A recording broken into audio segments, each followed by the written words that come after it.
Oh, really? Oh, really? Got it. All right, so. Yeah.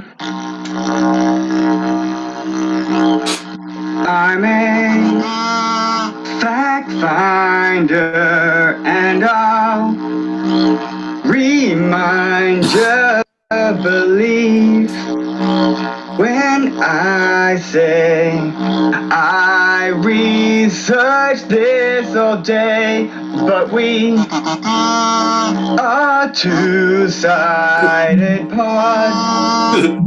You need to rebut all I say with all of your ragings. Tell me why you got red hair and ginger pubes. Tell me why you bitch and moan, it's all you do. Now it's time to get drunk and go on stereo. That's the two-sided way. That's the two-sided way. That is how it's done, folks. That is the two-sided way. And that is what we bring to the table Thursdays at 5 p.m. 8 Eastern. 9:30 Greenwich. 4:20 Narnia time. Whatever, man. Hey, Narnia. What time is it? 4:20, bro. Time for two-sided. Oh, John, your skills as an engineer always bring me such joy. Never cease to amaze at the joy that it abounds. It's not much. My boy John L. Peacock can do more with duct tape and a couple of feet of baling wire than anyone can do with a whole nice iRig setup. Look at this man go. Speaking of.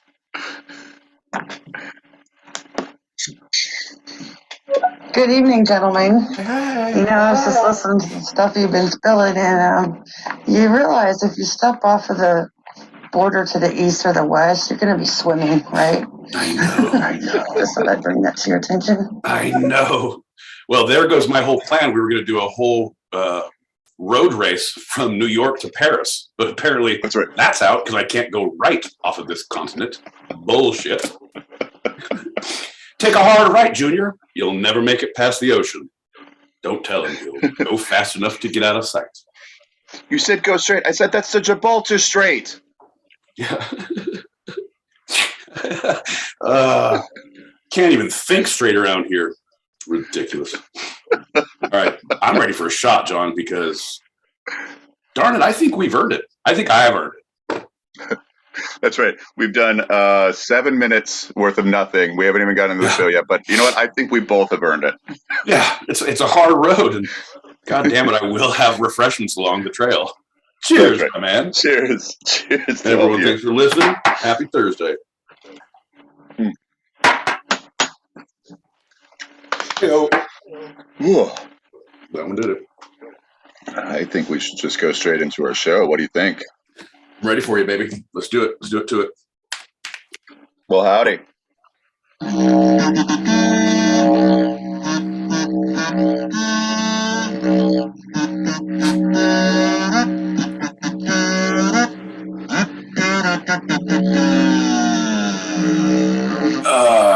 It gets worse every time I hear it, but I don't know how much more didgeridoo one man can take in his life. I'm John L. Peacock in Brooklyn, New York. This is my boy Pete out in Southern California, and you're listening to Two-Sided, where each episode I challenge Pete with a bit of the two sides of life, the fun and the serious. And I take that challenge and I retort wholeheartedly, aggressively, with vigor and vim and vitality and probably violence if I could put my hands on you, John. And I will say, yes, I accept your challenge. And it is the right and the wrong, the two sides, the me and the you, John. That is what we are getting to the bottom of today. That's right. That's right. And for those who are listening live, either on the stereo app or on our YouTube live channel, if you want to do a shot, just type in for YouTube or give a voice message in. And if you're listening to us on playback, just do a shot every time we do a shot. See if you can keep up. Yeah, no, it's a really, really horrible game. It's like watching Half Baked and like, let's smoke every single time as much as they do. Like, you can't make it through. It's just impossible. Right. It's the same way of like, we can drink beer with Beer Fest. We can do shots with the two-sided pod. Folks, this is the time for training wheels. Don't try and keep up. Watch me for the changes.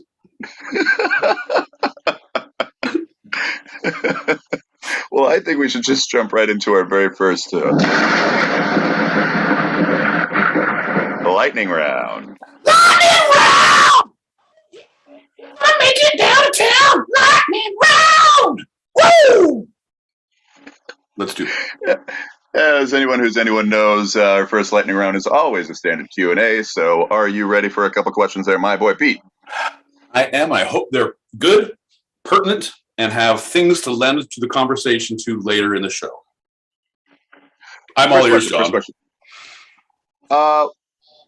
Where do you want to be in the world? Where do you want to be in the world?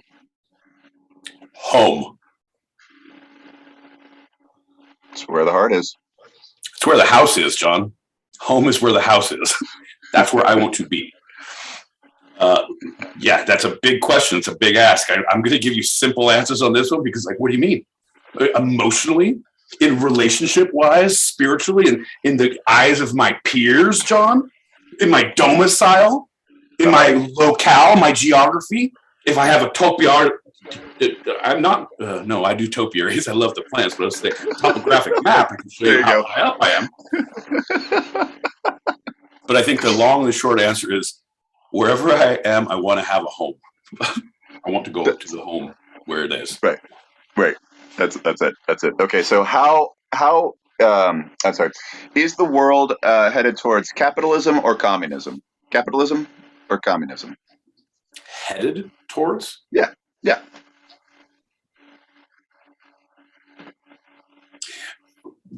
I think I don't think we're headed towards anything. I think there's a big thoroughfare. I think there's lots of traffic moving in lots of different directions, and sometimes those traffic patterns collide.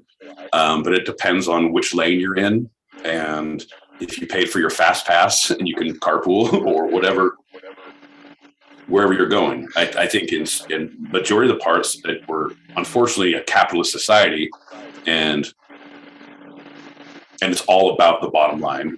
Communism on paper, fucking fantastic. In practice, not so much. Yeah, it's more. I'd be all about it if I didn't have to stand on a bread line, right? But yeah, I don't know. I think of the world of moving towards capitalism. Unfortunately, capitalism. Oh, I was going to give you the ding, ding, ding because you were so correct. It was actually a trick answer. We are not headed towards either. You were so close, but then you gave yourself a solid answer, which I had my finger on the button and everything. So close. No, so in fact, it's moving towards a soft capitalistic socialism. That was right. Well, my real answer, you could be a goddamn fascist anarchist for all I care. Wouldn't change the fact I don't have a car, John. That one I'll give you. Thank you. He'll keep calling. I'll go. Shit. Okay, go ahead. How reliable are convictions when they are put to the test? How reliable are convictions when they are put to the test? It all depends on the person holding said convictions. It is not about the conviction itself, because two different people can have the same conviction, but when they're pressed on it, can crumble in different ways or at different times or be strengthened. Yeah, I don't believe there is. I think it's all about the person and what you personally believe and how you see yourself. Like, there's certain things, my convictions are strong as fuck, but they can be about the stupidest things. And it's like, well, what about this? I'm like, I don't care about retirement, Social Security. Who cares about that? But I'll tell you about free lunches in school. We better have those goddamn free lunches. I'll go back to school if I can get free lunches. Look at me, I'm wasting away here, John. Convictions are in the eye of the beholder? Exactly. Convictions are in the eye of the beholder. First, I was going to try and make some joke about the California penal system, but I was going to save the penal jokes for the dick and fart segment we do later. That's right. So I was just going to stick with the convictions. Yep, convictions are in the eye of the beholder. All right, final question. Who, in your mind, is the most powerful person in the world right now?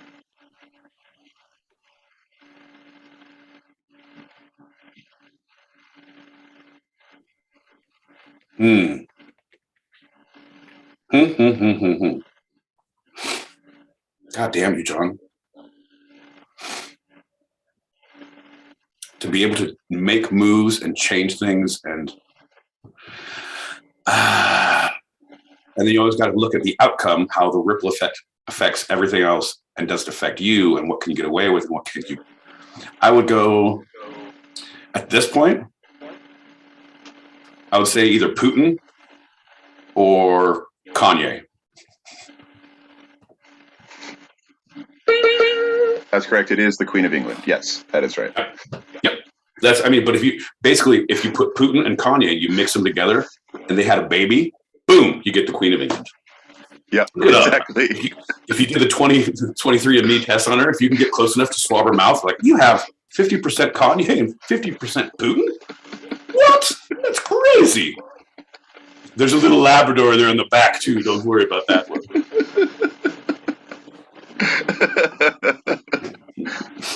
That's why she rocks so hard. The Queen rocks. Yeah, Queenie.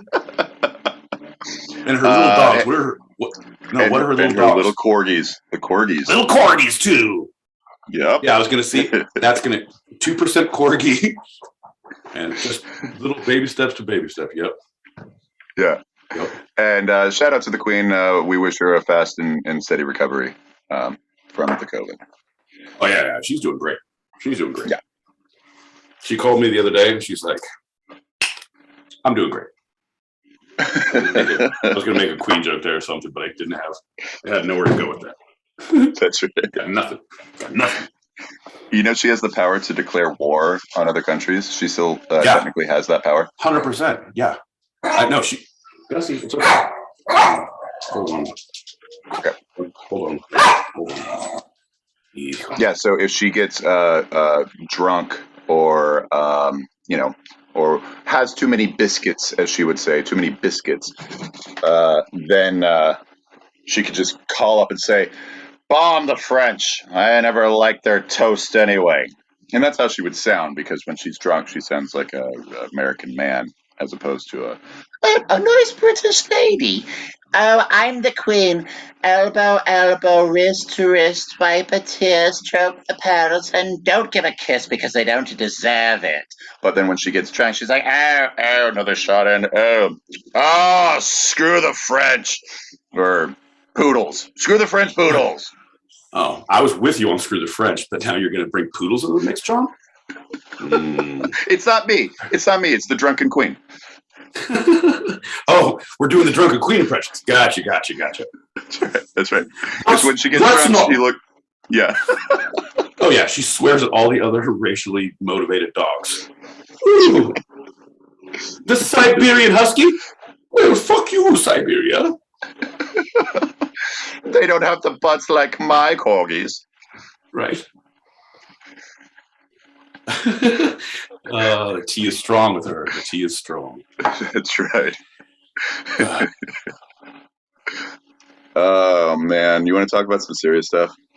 Oh, no, I don't. But let's get to it, because I have my notepad. I have my big boy pants on. I have my cocktail ready. I'm ready to handle any serious bullshit you can throw at me today, John. You can't break my spirit. It's already been broken. we got a message. Let me get this one real quick.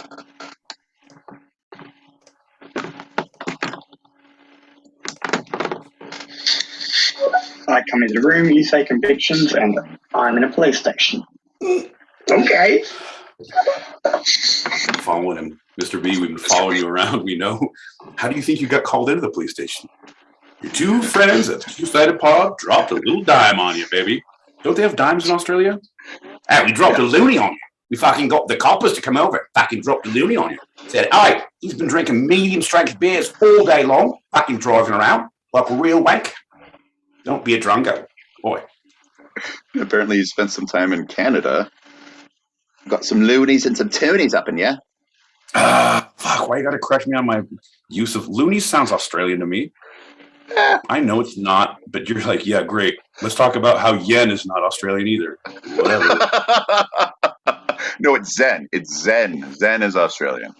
Yeah, no, my whole state of being has to be zen to deal with you correcting my funny jokes about loonies and Australian money spent. What are you, a money lender? Little side note: the loonie is actually based off the bird. Their currency, the name of their currency is based off the bird. A little other less known fact is loony is what you completely drive me on a daily basis. Halloony. Yeah, little known fact. The less you know. Thanks, folks, for playing. Okay, going to a party. So our first main segment of the night is Belfast, Part 1.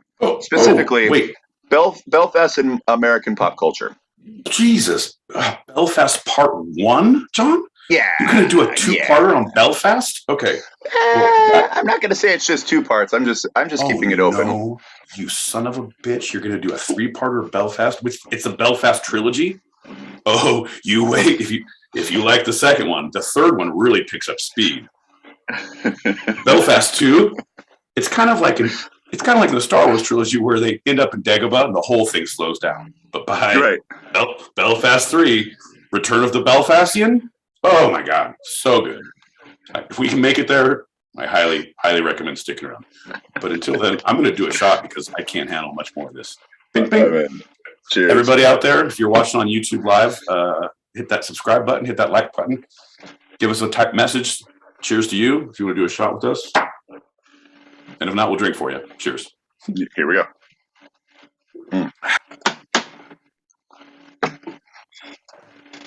Okay. All right. I'm ready. Go.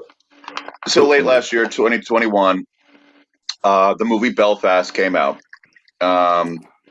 There's no spoilers in this thing. There's no. If you've seen it, if you haven't seen it, it's going to be easy to follow along because I'm just looking at the facts of it. Okay. Okay, so we're talking about a movie. Okay. The Belfast in American pop culture. That's part one of Belfast. No, in American pop culture, that has nothing to do with a movie because there's a lot of American pop culture that refers to Belfast, the city, the place. But I don't know if you want to go hard, Jamie Dornan. That's fine. We can talk his shit to you, but that's fine. Go ahead. I'm listening now. I'm all ears. So, a little personal background. Growing up and hearing about the quote-unquote troubles of Belfast in Northern Ireland, the clashes between the Protestants and the Catholics. All I knew about was bombings, the IRA being being recognized as a terrorist organization by the U.S. government, and not really why they were doing what they were doing, but they just kept on blowing up other Irish people and blowing up English people in Northern Ireland and focused in Belfast, their biggest city. That's all I knew. I was very ignorant through all childhood into early adulthood. You know that those are the basic facts. I mean, that's the end result. You didn't research and know about the causes. You knew what was happening. Correct. Current events. That's all people wanted to tell me. They're like, oh yeah, this is what this is. Troubles means stupid IRA extremist terrorists blowing up other people for no reason, not even for no reason, just without explanation. That's what I was spoon fed. I was spoon fed that information. I think that was because they saw your red hair and they were scared to tell you any kind of truth because he could be a defector. He could be here as a spy. What do you mean? I'm not a spy. Tell me what you want. Tell me what you want. When I was leaving Dublin in the airport, they did pull me aside right before I got on the plane and asked me questions like, what's your favorite book? Okay, who wrote that book? What do you do for a living? And when I said actor, the woman actually said, when is the last time you played? Yeah.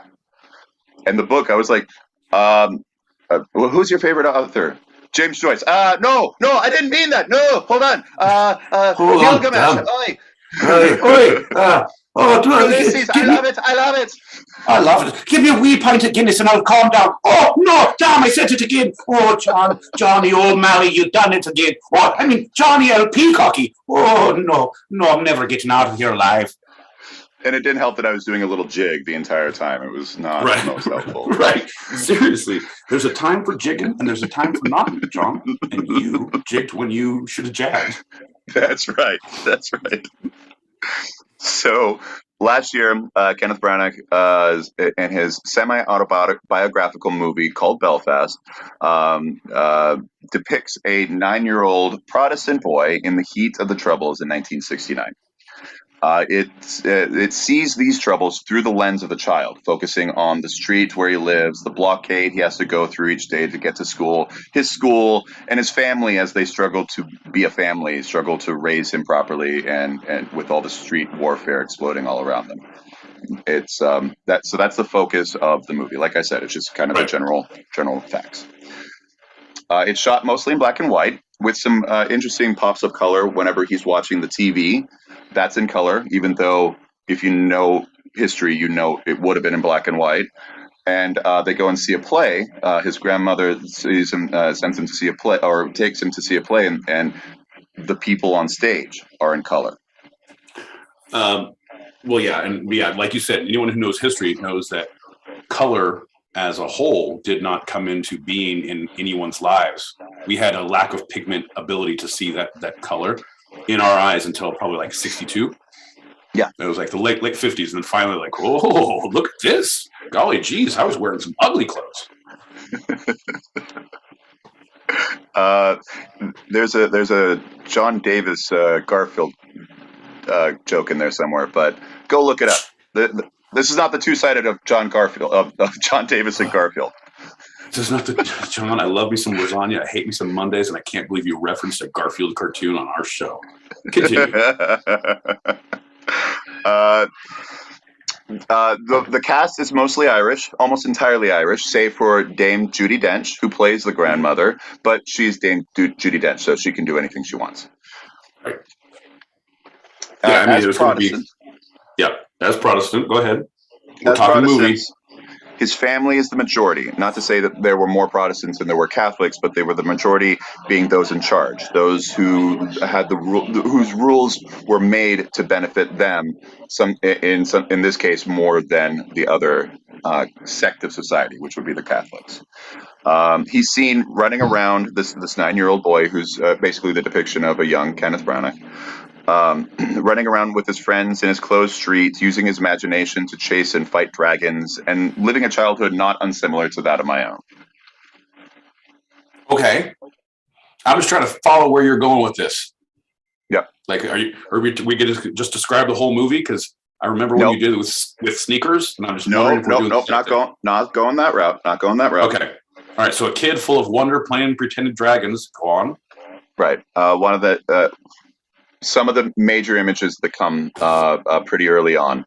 A gang of Protestant men start firebombing that street with Molotov cocktails, threatening the Protestants who are apparently harboring some Catholics in a Protestant neighborhood, and saying that all Protestants need to be with them or else they're against them. And they'll treat them just like the enemy, quote unquote, which are the Catholics. We also see images of a burnout car and rusty reused barbed wire being the peace line. Right. And these are striking images that are still around as memorials and understandings in Belfast today. This peace line, and yes, no. I'm still waiting for where we're headed with this. So keep going. Yeah. It's just it's showing imagery of something through the lens of art. That's where I'm going with this. Spoiler alert. I'm just looking at very hard things to digest, hard things to understand in history through the lens of different forms of art, and how artists have used it to deal with it themselves, but also have helped others to understand it a little bit more, fully, a little bit more with humanity and everything else involved, not just the facts. There you go. See, I gotta sometimes cut your legs out from under you, John, and just like when you hit the floor, you hit it hard rolling, and that is what we needed. So Belfast, there's some horrible shit that went on in Belfast. Still within, and just sects of people hurting each other, and I mean innocents were killed, and granted, there were the wars on both sides. Yep. Participating, but at the same time, a lot of innocence, and it hurt the economy, it hurt the soul of the city. And like you said, it's very difficult to deal with that, how to accept that, how to move forward, and how to move on. If you can't understand it, you need to know where it comes from, why it was there, how these people felt. And just talking about it, one person to another, sometimes can be difficult. If an artist can relate that, and like it helps me on my own personal experience deal with this, because I wrote this one-man show, or I wrote a play about my experience, or I did research into my character. Not only is it helping you, but then the people who see it are also, their eyes are opened about a little more, because I feel like this is the part where you tell us more stuff, because early on you were spoon-fed that it was only about bombings and this and bad and Catholics and Protestants, and you didn't know anything. And you watch this movie, which you talked about the images, and the movie shared with you and taught you, in addition to what you already knew,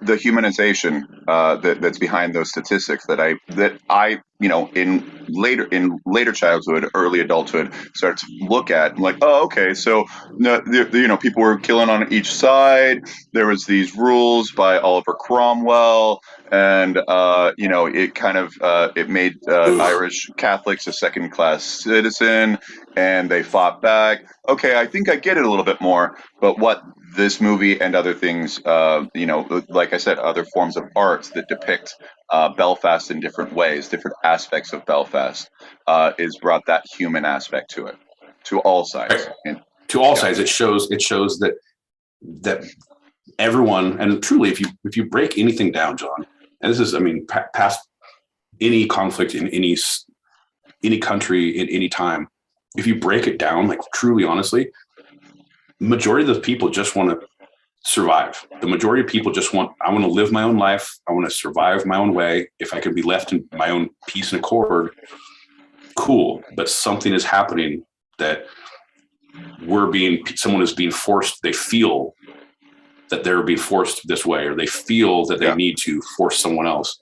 But it's all internalization. If you feel safe, you're okay. If you don't feel safe, these kind of things happen. It's like, but everyone, we're all humans, even the shittiest people, even you goddamn gingers, you're kind of a human, but they're people too, And the thing is, everyone deserves, and I think that's one of the most difficult things, especially when you're watching any pieces like that. Like I was just like, I'm watching Tehran right now, where it's talking about, the Mossad and the, so Israel and Palestine and their whole thing. Yep. And it's like, I'm sure everyone has an opinion on Protestant, Catholic, Palestine, Israel, North versus South. Everyone has an opinion on something, but every person who was involved in that conflict has a life story. They were born, they had friends, family, goals, dreams, ambitions at some point in life. They felt things, they lost things, they hoped and desired things. And I think that's one thing that we always lose sight of when we get into these kind of conflicts, is there's just so much anger and vitriol rage towards another party that you don't see the person. You don't see there is another human on the other side. You see this asshole talking shit. Right. I know you're breathing because you're taking up my air. But you're not seeing like, hey man, what's your favorite food? Hey, what was your second grade teacher's name? Oh, really? Are you right-handed or left-handed? Just, hey, what's up? Yeah. Oh, hey, do you like trucks? I like trucks too. Cool. You want to hang out sometime? You like to get drunk? No? You want to hang out and watch me get drunk? Okay, cool. And these focal lenses, these humanistic depictions, are great because what it doesn't show that, again, I thought this was everything that looked at the troubles. I just thought had to have an explosion in there somewhere, had to have some kind of bombing, had to have some kind of, no matter what. I don't know why, but that was really just embedded in me. And this doesn't show that. This doesn't show the retaliations of the Catholics. This isn't, because it's all through the lens of the boy, and because the boy, his grandma says something about, oh yeah, there's bombings every day, and it's a throwaway line, like, yeah, that's what we live through, and it's so commonplace that it is a throwaway line with the weight behind it. But this is the boy's lens, and so he sees his dad being as a Protestant, being ruffled up by other Protestants, saying, you have to help us fight the Catholics, but he doesn't see why. He doesn't see any of that. He just sees his dad. Right. Which is, not even talking politically or on that level. It's from an art standpoint, from a filmmaking standpoint, of course, because the boy is not omniscient. He doesn't. He knows what he knows. He can process what he can process. It's just like, take that whole thing, put it here into East LA, and there's shootings every day. Well, I don't see them. Right. Well, not much of them. I see a couple of guys roughing my pops up, telling him he needs to roll with their crew. But yeah, you hear things like it's unfortunately, John, this kind of bullshit, the feelings. Well, I don't know if it's unfortunately. It might be fortunately, because we might be able to learn something. All the feelings, all the things that we've all had, that we've on any side of any conflict, of any side of a relationship, of any side, they've all been had before. Yeah. Everyone, if you can research and look and understand the past of we're in a situation similar to this, and how did we get there, and how did people feel, and why did this go this way? Because you can take all of those, the different motivators, but it's the same idea, one group against another for ideas that they feel are wrong. I just, I don't know, man. I don't know. Yeah, but I'm just two things. This is going a little better than I anticipated when you first told me.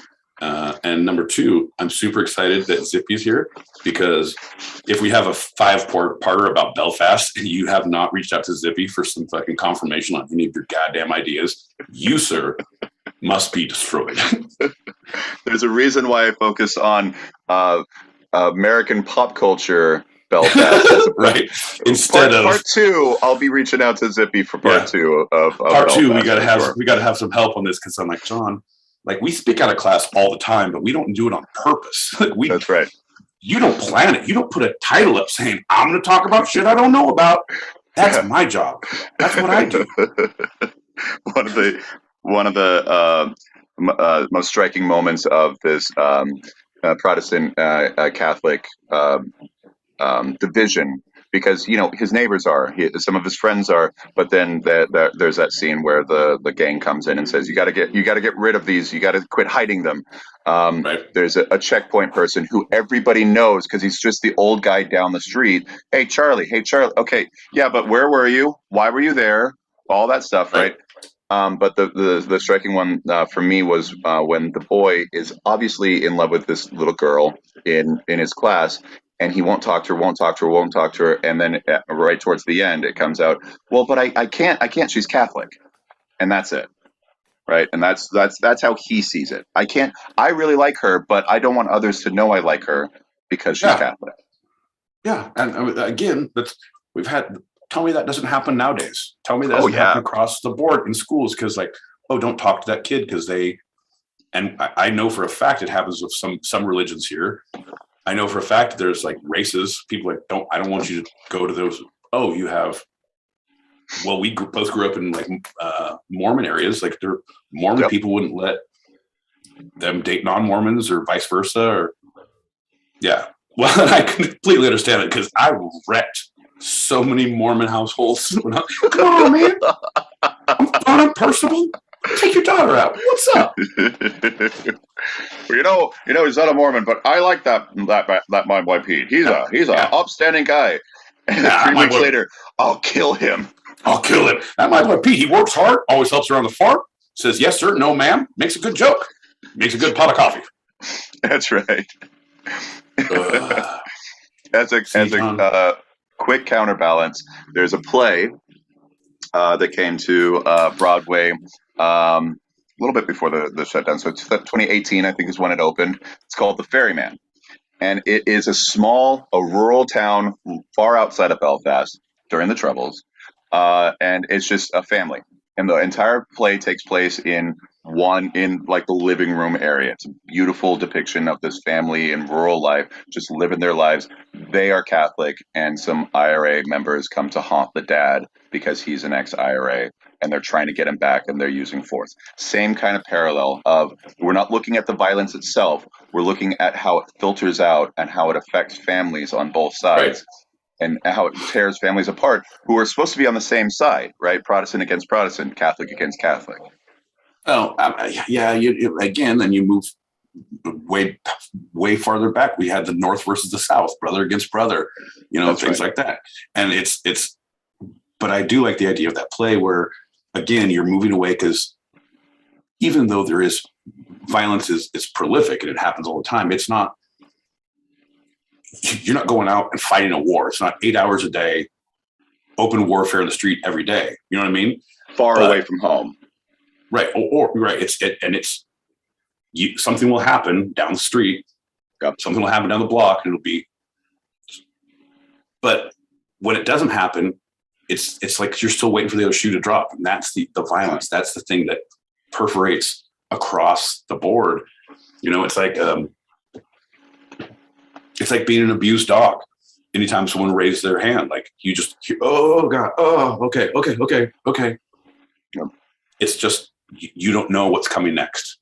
And you know how bad it can get. And now your life choices, your communications with your family, all of your other relationships are now being based on how you are reacting of that, waiting for that shoe to drop. You're no longer the, hey, what's going on? You're like, like you can't get a whole relationship, a group of people together, and that is their mentality and hope for good things. Right. Like it's like I don't know if you watch Rick and Morty, John, but Rick and Morty, when they had all the Mortys and they just tortured them a little bit, and it makes all of them scream, and then gives a cover for the Rick so that no one can see where he is. And the close-ups of the Mortys, they're all on a wall, and they have little pins going into their sides. Like, and after work, they're all in the basement, like. That is how the entire society in a war-torn, a shitty environment feels. The entire society is these Mortys, and nothing's good going to come out of that. Right? Nothing good. Maybe some good.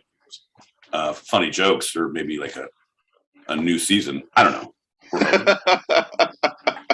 Well, right. If it doesn't develop into striking fear, it develops into the dog that bit the hand that fed him. Right. You attack those that are actually helping you because you don't know. You're so unsure of what's going to happen next, and that fear can lead to violence, to devastation. Yeah. Right. That's why I prefer not to be hand fed anymore because I don't want to be tempted to bite the hand that feeds me, John, not helps me. That's like a little old lady crossing the street. You're thinking back to your old Eagle Scout days. This is the hand that helps you, old lady. You will cross the street with me. Don't bite me. Yeah. She bit me. The dentures stay in my hand. I have them to this day. Yeah. It's kind of a trophy. On the YouTubes, we got Cannabis Conundrum. What up, gentlemen? Shot. Hey. And Tammy Potter. Hello, kids. Hello, Tammy Potter. What is happening? Good to see you guys. Thanks for coming in. If you like what you're hearing, if you don't like what you're hearing, either way, hit that subscribe button. We'll do a shot for you. Cannabis Conundrum, we're shooting them up for you right now. Yeah, it doesn't hurt you. It only helps us. It doesn't hurt you. It doesn't hurt you. Just make us drink heavily and interact with our page. Conundrum says they're drinking vodka for the Ukraine. So See, my man. See, that's a brother in arms right there. I finished all the vodka, so I'm under rum. I'm here for the Pirates, but I'll be somewhere else tomorrow. Cheers. Cheers. Cheers, everybody. Think.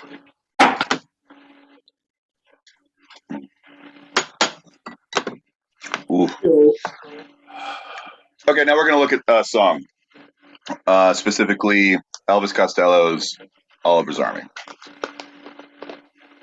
Okay, I guess we're still doing your. Okay, yeah, no, I thought we were good on that. We finished the movie. No. We're moving on. No, it's we're going to talk culture. about songs. I didn't say in movies. Yeah, no. Oh, Jesus Christ, dude! You said okay, yeah, but now you're gonna. I don't know how you're gonna do this with his song because now you're gonna repeat all of the words. You're like what he says here, he juxtaposes, he rhymes, and also syncopation. I have 2 lines that I use that I have in my research. That's it. I do not dissect the song. I'm going to stop stepping on your toes one of these days. It's not going to be today, but it's going to be one of these days. So Costello, whose name is Declan Patrick McManus, was born in London to Catholic Irish parents, raised in Liverpool, not half a mile from Penny Lane, and hit it big in the U.S. with his band Elvis Costello and the Attractions. He also spent a bit of time in Belfast. He traveled there quite a bit back and forth, especially even earlier in life, and he saw the troubles very firsthand. He also knew that he was specifically in trouble there because of his background, even though he had the English accent. If it ever came out that he was Catholic, he was dubbed, and he knew it. He saw British soldiers on the streets of Belfast and put some of their threats into his song. He makes reference to Checkpoint Charlie. That's the old man coming down the block. Where you been? Where you going? Why are you doing that? Don't do that. I don't let this one through. I let this one through. And they all know him anyway. And reference to Murder Mile. This Murder Mile there's a lot of different murder miles. For the Troubles, it's the streets south of Belfast that were notorious for conflict and death. Or not south of Belfast. I'm sorry, in southern Belfast, in South Belfast. There you go. Yeah. There were some rough places. There was some bad shit that happened around there, man. But honestly, it's unfortunate. It's unfortunate we have to talk about this. That it seems like you can just equate this to like, okay, Belfast in the 70s and 80s. Nope. Okay, take that into LA in the 90s, 2000s. Nope. Okay, take that to New York nope, take that to Detroit and it's granted it's not a religious thing specifically, but it tends to be in certain places, because we have the whole Muslim out here, like all the people, like there was a huge Muslim issue and like hate crimes and things that now there's like people who are anti being destroyed. Just like it's just okay, but it's just 2 sects of people. It's unfortunate, man. It's goddamn unfortunate. You're really bumming me out, John. All right, let's move on to the next one. Continue. I'm excited. I can't get any worse from here. The brakes are gone. No point in steering, John. Keep going. So these threats were made up a large portion of his song overall. And the song itself is Oliver's Army, obviously directly referring to Oliver Cromwell. But one threat included a racial slur used against him and against Irish Catholics, which has a parallel racial slur that's been used far too long in the U.S. And because of that misunderstanding of the differences between these slurs, he stopped singing the song and has asked radio stations and streaming platforms to stop playing it, not wanting to add any to the slur that is already out there. Yeah. Really? I did not know that. I didn't know that happened just last year, 2021, is when he made that plea on Rolling Stone. Yeah. I was gonna ask you, it's like, John, I feel like don't say it. He's like, what he said was John. No. You know what? Maybe let him cancel himself. He sets me up every week. John, what is that lyric you wanted to tell us about? So funny enough, that's not one of the lyrics that I decided to use. The next one it became a verse. And I am going to say the verse, not sing it, but I'm going to sing it. But there's no danger. It's a professional career. Though it could be arranged with a word in Mr. Churchill's ear, if you're out of luck or out of work, we could send you to Johannesburg. And it was a very direct threat that they did carry out, that they sent Irish Catholics down to Johannesburg to get rid of them, kind of like the English did with their convicts a couple centuries earlier. Right. On down under. Yeah. People have great lyrics. Great lyrics. So one of my favorite lyrics that I'll read to you, I won't sing it, is "Giddy up, papa, mau mau. Giddy up, papa, mau mau. Hi-O silver and away."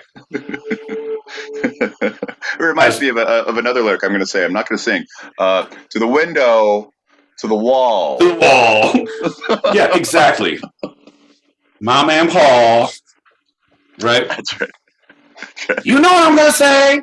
That's my boy right there. My boy. All right, moving on. What else you got for me? The verse is the last thing I'm going to point out. Oliver's army is here to stay. Oliver's army is on their way, and I would rather be anywhere else but here today.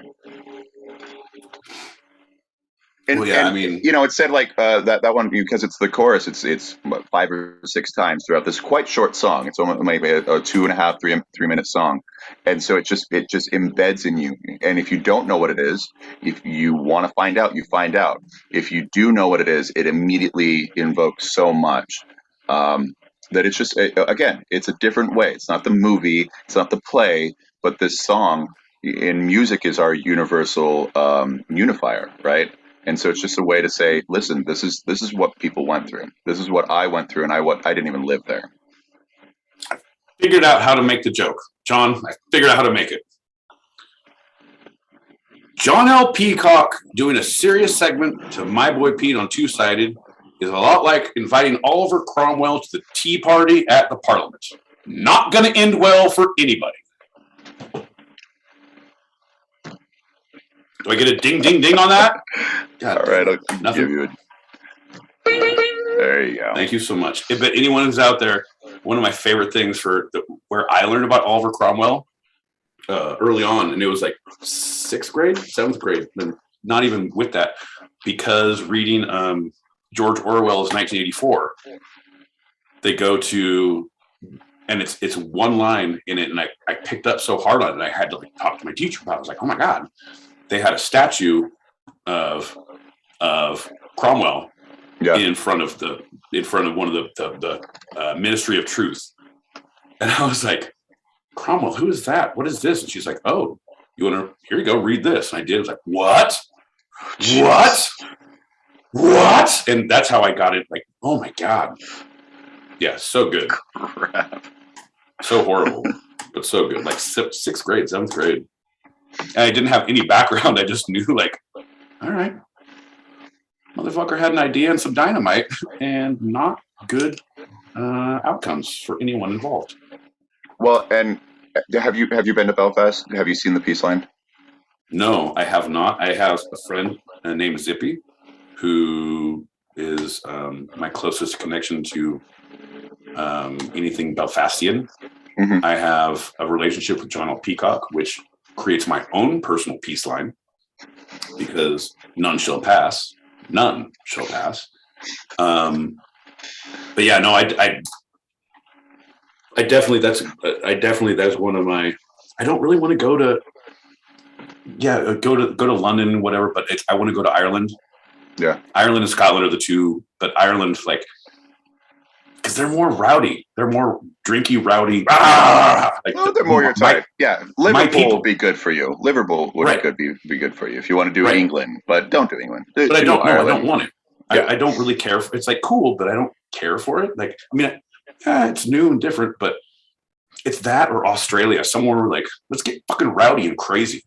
Yeah, like, yep. We don't have any English followers, so you can wreck on them. It's okay. Perfect. Until we get them, they're going to be the butt of the jokes, folks. That's right. Would you like a spotted tea? How would you like some spotted dick? That's actually a food there, so it's not a bad thing.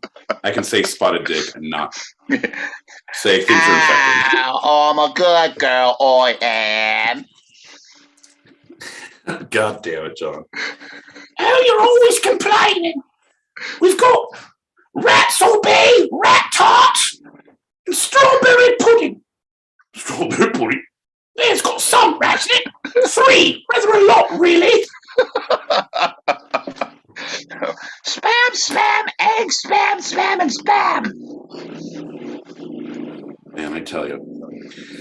The only regret, we can put this one down in Pete's Retraction Corner. My only regret is that I don't have a God-given accent. And I'm sure I do. I have a stupid Californian bullshit one. All the people across the pond are saying like, yeah, motherfucker, you do. You do. But I was like, I want a good one. I want a fun one. Right, yeah. As far as American accents are concerned, we don't have the fun ones. We don't got the Bostonian. We don't got the Southern. We don't got the Texan. The Worcester. Oh, you go down to the... Hey, come down to the old Diamond Dime. What are you doing down there? Yeah. Worcester. The Appalachian. Well, me and my crew are going to go down to Milk City. We're going to get oil somewhere. Dude, okay, so honestly...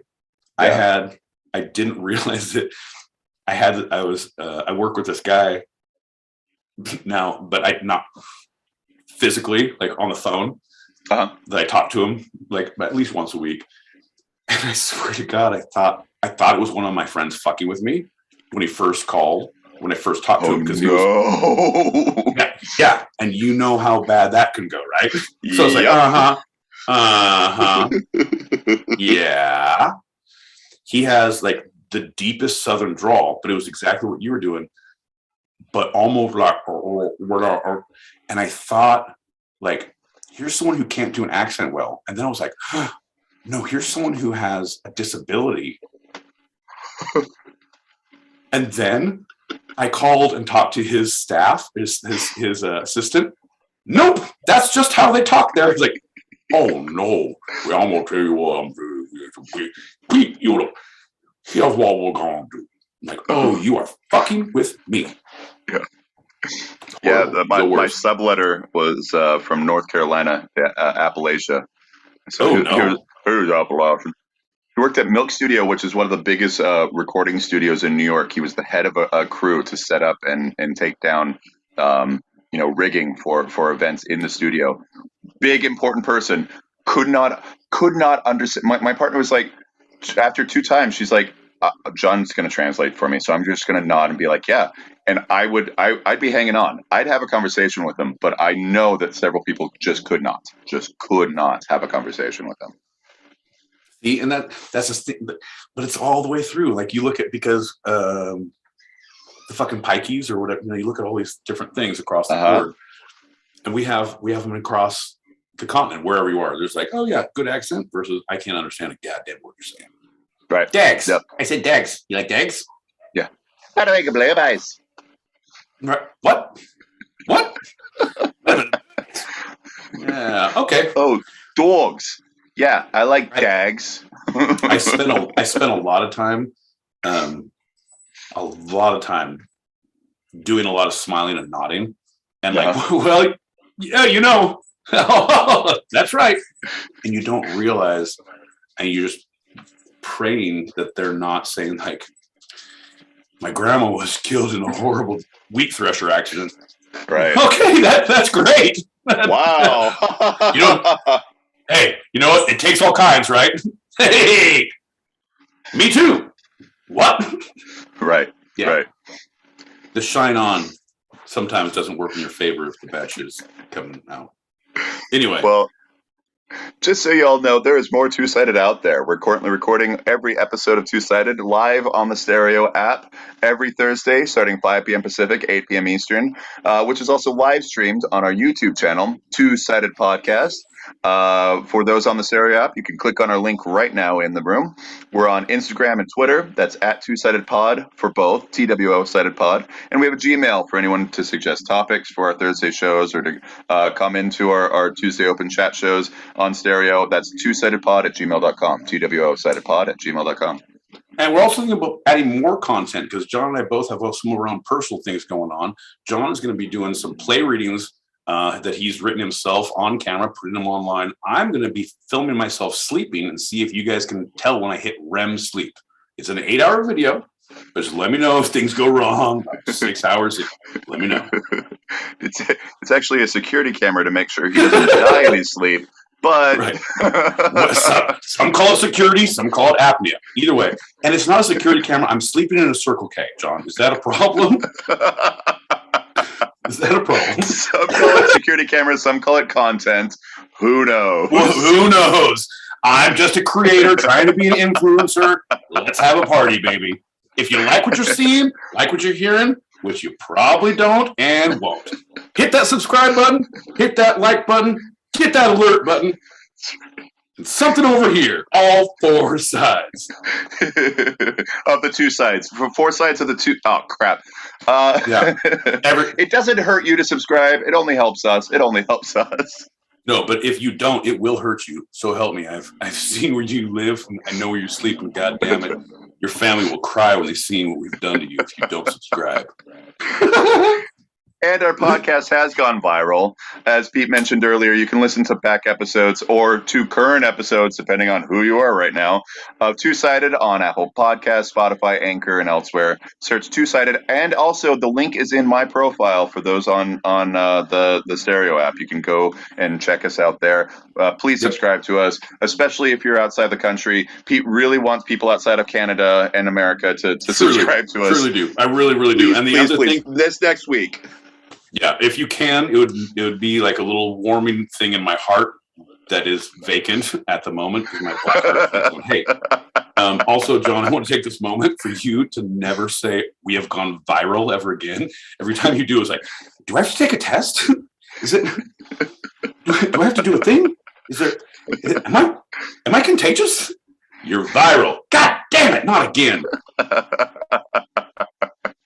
So what John is saying, it burns when the Two-Sided podcast pees.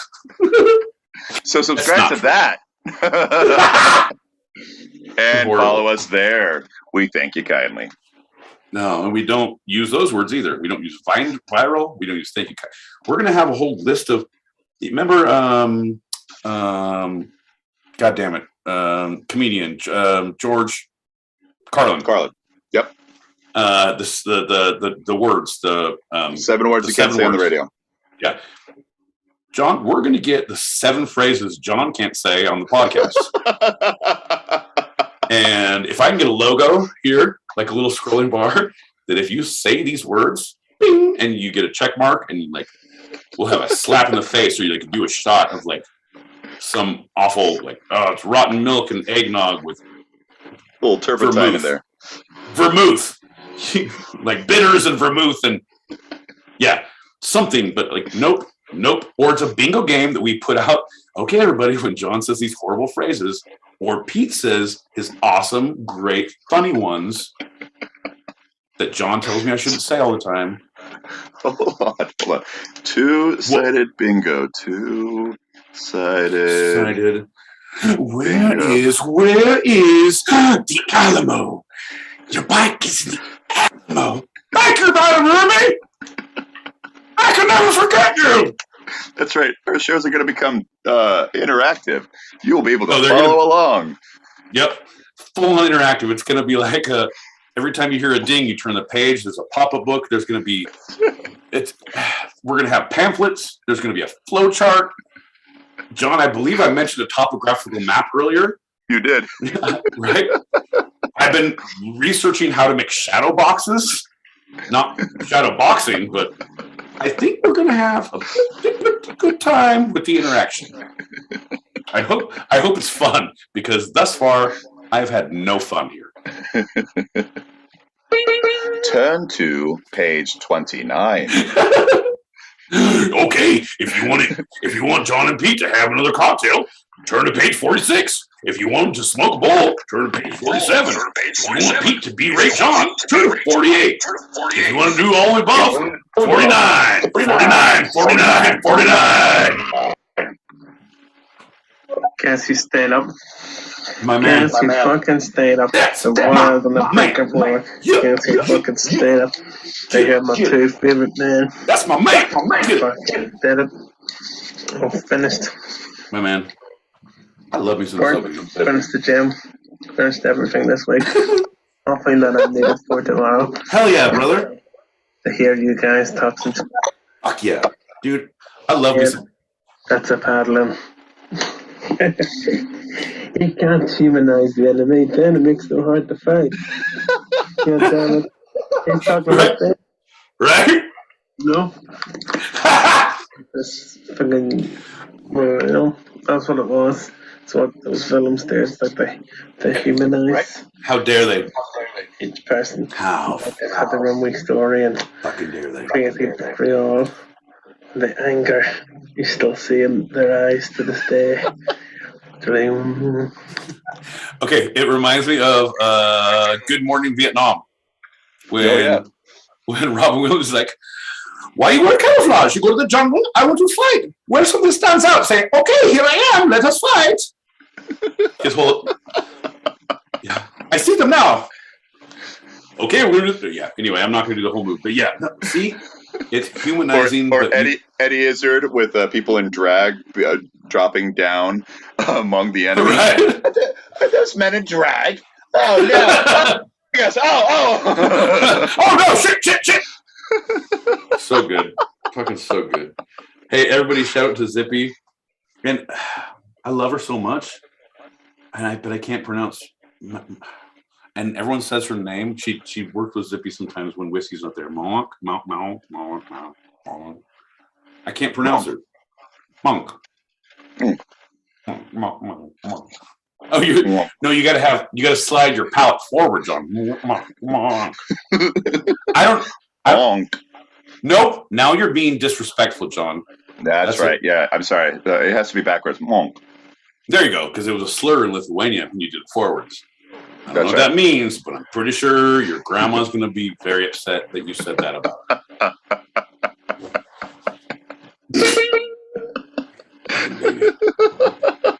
Got nothing. Speaking of having nothing, I think it's time for our next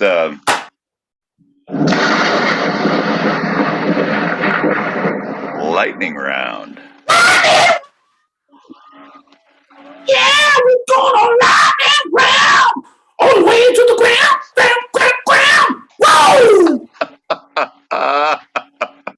This lightning round is one of your favorites and mine. That's right. The safe comedian. I give my boy Pete a circumstance where he might get himself into a little trouble, but he's going to play the safe comedian. I don't think I like this one. I think this is one I hate. I'm now 90% sure I hate it. And you're making me do it again. Okay. No. Yeah. Good. Make a joke that's safe and funny, but awful and not. Okay. Yeah. Oh, yeah. Can I do a shot first? Yeah. Do a shot first. It's gonna happen. Thanks, lightning round guy. Appreciate it. Hey, thanks, lightning round guy. Cheers. Cheers to all you. Hey guys, if you're offended by what you're hearing, hit that subscribe and like button. We'll be back next week. Cheers, everybody. That's right. Cheers. Yo. Oh shit, son. Okay. Whoa. Oh, okay. So I will give Pete. Do I get extra points if I burp vomit into my own mouth? I'm just asking questions. It's not for me. It's for a friend. Yeah, but if you chew it back, that's where you get the extra points because that's what the safe comedian would do. That's what the safe comedian do. Gross. Your friend answering my friend's question about vomit was off-putting. Let's do the lightning round. So I'll be giving Pete a topic and a location, and he has to play the safe comedian. The first one is being in AA at an Irish bar. So the topic is being in AA while you're at an Irish bar. Okay. So I'm open micing at the wee Blarney Stone.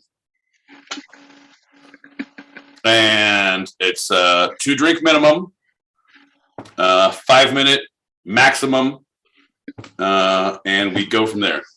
And my bit that I've been playing all the way through all of the rehab clinics where I got my big start was about AA. right? Yeah, and it's been killing up until then. But Killing, then you realize bro. it might not be the right material, but you still got to do it. Killing. But now I'm international, bro. I'm international. Yep. Okay. All right, folks. Okay. It's good to see you. A lot of little slanty eyes and red faces out there. Looks like you guys have had a great night. All right. Okay. Well, I guess there is sun out here in Ireland anyway. I didn't see any, but usually that's the red faces and the little. It could be a sign of a drinking problem. Oh, no. I'm sorry. Good sir, please sit down. I don't believe in the word problems. I believe in opportunities. So here in Ireland, we have a drinking opportunity, and there could be. No, folks, thank you so much, and that's my time. Please don't hit me.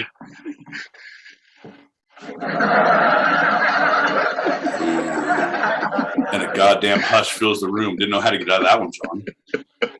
How do you make a joke? Okay, go. Next one. Being an unapologetic drunkard at an AA meeting. Oh, John, you fuck. You're not asking me to do. Okay, you are. It's like, hey, Pete, do you want to tell some stories about your life? It's like, yeah, I do. Bet your goddamn ass I do. You know what, you guys? I'm going to first off say all the coffee and donuts in this place suck. Right? And why I'm saying that is because you probably are eating them super sober, which is stupid. No, I mean, no, it's good. Like, you guys are doing good. Like, super good. Look at this guy.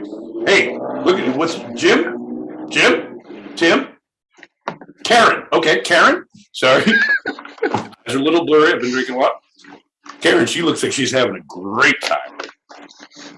I know she's been crying a lot, but it's sharing is caring, right, Karen? Okay. Safe comedian. How do we get out? Because drunk comedians don't care. Folks, please don't tell my PO. I'm here to help. Got nothing. They're sober. They really just they have nothing else in their lives, so they're gonna be a little happier. I'm telling you, man. I do all of my big circuits lately have been at AA meetings and restaurants. It's like you get them coming, you get them going. That's my methodology. Mantra.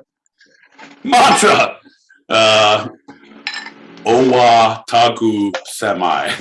Say it fast. Owa tagu semi. Oh, Mom, your humor always delights.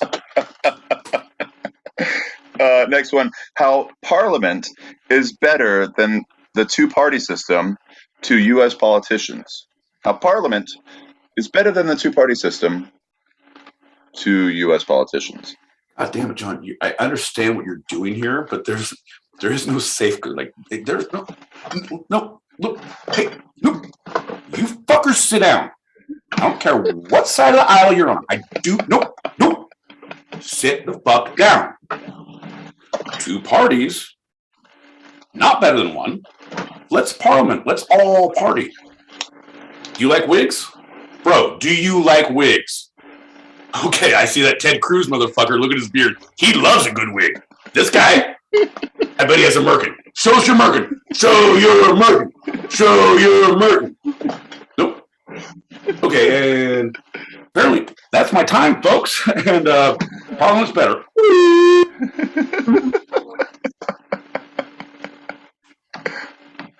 Got nothing, John. You got to turn yourself on.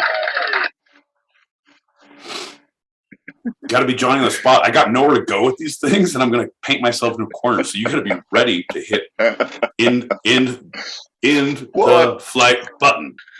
It's how you're doing with them. I feel as politicians they would clap just because they like doing that. So, and finally, the love of war to a crowd of conscientious objectors. The love of war to a crowd of conscientious objectors.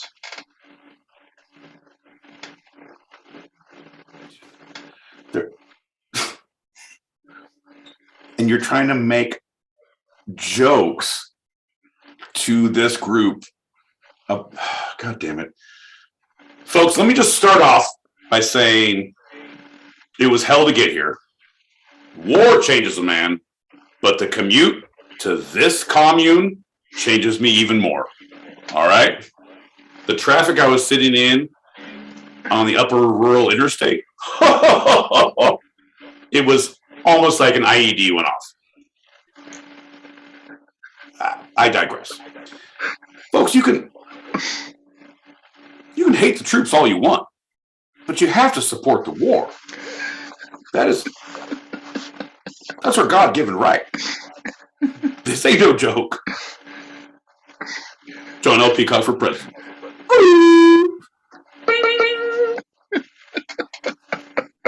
Man, I got nothing, bro. You win. It's hard being a comedian. It's you're putting yourself out there. But you motherfucker, don't you judge me about what my life is. I know it's hard. You see the state that I'm in? Look at my face. Do I look normal to you? Nope. Wait, are you in the state of California? Now in a state of confusion and denial. And if you keep going, it would be the state. No, it's going to be actually after that point, it's going to be Banana Republic because I want to have a whole different persona and atmosphere, and I like their clothes. That's right. And I heard there were bananas there, and I'm a little peckish. Banana. Tell them again. Banana. We got a message here. Messages. I'm Mexican. My grandmother doesn't give a shit what you guys say. I'm Lithuanian. It's Maunk. For you guys, you guys can call me Adriana. Adriana. See, I knew because everyone. So I have to say, don't be weirded out, Adriana. Don't be weirded out, Maunk. I listen because when she plays with Zippy, when she does the show with Zippy, her voice sounds to me almost exactly like one of my closest friends from like 5-6 years ago, who I just fucking adored. Like, and hearing her jokes and her voice, like, oh, you're sweet and nice, but dirty. And you have an opinion. Oh, but you're so nice, but you're ready to rock. Like, oh my God. And I was like, I don't know how to pronounce her name, but I feel like this is already like another connection. We got a ginger beard, a ginger head, and I have one of my closest friends' voices in my ears. Like, how can the day get any better? I don't know, John. I don't know. I have an idea. I'm ready. As we head into our final segment of the night, Michael Jordan's Empire. The Empire of Michael Jordan. Ah, shit, John. I prepared for the Empire of Michael B. Jordan. Yeah? Oh, yeah. Because I had just finished watching Fahrenheit 451, which was unbelievable. But and it kind of went into their whole thing of artistic, Orwellian, Cromwellian things. But you know what? I'll go ahead and shift gears to one of the greatest basketball players who ever lived, who lost his shit in later life and grew a Hitler mustache. Let's talk about that. He had it only for a small amount of time. And really, the only people I've ever actually seen in real life have that kind of mustache is older African-American gentlemen. I'm talking about coming off the subway or a bus in New York City. Okay. Yeah. Okay. No, that's fine. You can see it all you want. It doesn't mean it's right. There's certain things we don't get to take back. That is one of there's no reason. It does not look good. It does not show good things. It does not represent good things. It's like Lyle and Hardy. You mean Laurel and Hardy? Yeah. Lyle Lovitz and Hardy. Yeah, it was a Pico and DeGallo, right? That's right. It was Farfig and Nougat. Yeah, the comedy. The half of them had the Hitler mustache. Great. It's a great comedy duo. So, John, I guess the question is, which one of us is going to go Hitler for this comedy duo? Two-sided. John L. Peacock going Hitler. No, I'm going Jordan. No, you're going Lyle Lovett, Rick Hardy. Lovitz and Rick Hardy. I say it's you. I say let the people decide. Listen, if you want to decide which one of us has to wear it for one day, just chime on in, twosidedpod@gmail.com. That's TWO sidedpod@gmail.com. And if you join our Patreon, you get 2 points. 2 points. 2 votes for who Pete has to, for whoever, which one of us Pete has to wear the mustache for a day. It literally means nothing because you are the epitome of Lyle Lovett and Hardy Jones. Come on. Laurel Canyon and Hardy Jones. John, if you misspoke, I will misspeak all the way through the episode. Challenge accepted, my friend. You think I can't be stupider than you? Oh, I can. I can. Michael Jordan's empire. So Michael Jordan, born Michael Jeffrey Jordan, also known as Air Jordan, was born on the 17th of February, just a week ago, 1963, in Brooklyn, New York. Shout out to Brooklyn. I didn't know it was Brooklyn. I thought, okay. So he is an American collegiate professional basketball player, widely considered to be one of the greatest all-around players in the from history North Carolina, the Tar Heels. So he grew up in Wilmington, North Carolina, and entered the University of North Carolina at Chapel Hill in 1981. That's what you're referring to. There you go. There we go. Because I knew him as a Tar Heel. Yep. As a freshman, he made the winning basket against Georgetown in the 1982 national championship game. That started the spotlight on him. It was a huge upset. Chapel Hill was not supposed to win, and he was the one who did it for him. He then went on, was to be named the College Player of the Year in both his sophomore and junior years, leaving North Carolina after his junior year to be drafted by the Chicago Bulls in 1984, and led them to 6 National Basketball Association NBA championships: 1991, 92, 93, 96, 97, 98. Yep. No, I'm waiting for the fun because neither one of us like basketball. So I'm like, where's the fun in this? Yeah, I watched that fucking documentary too, John. So we're going to talk about that. Continue. I have a little bit about that documentary, but that's later.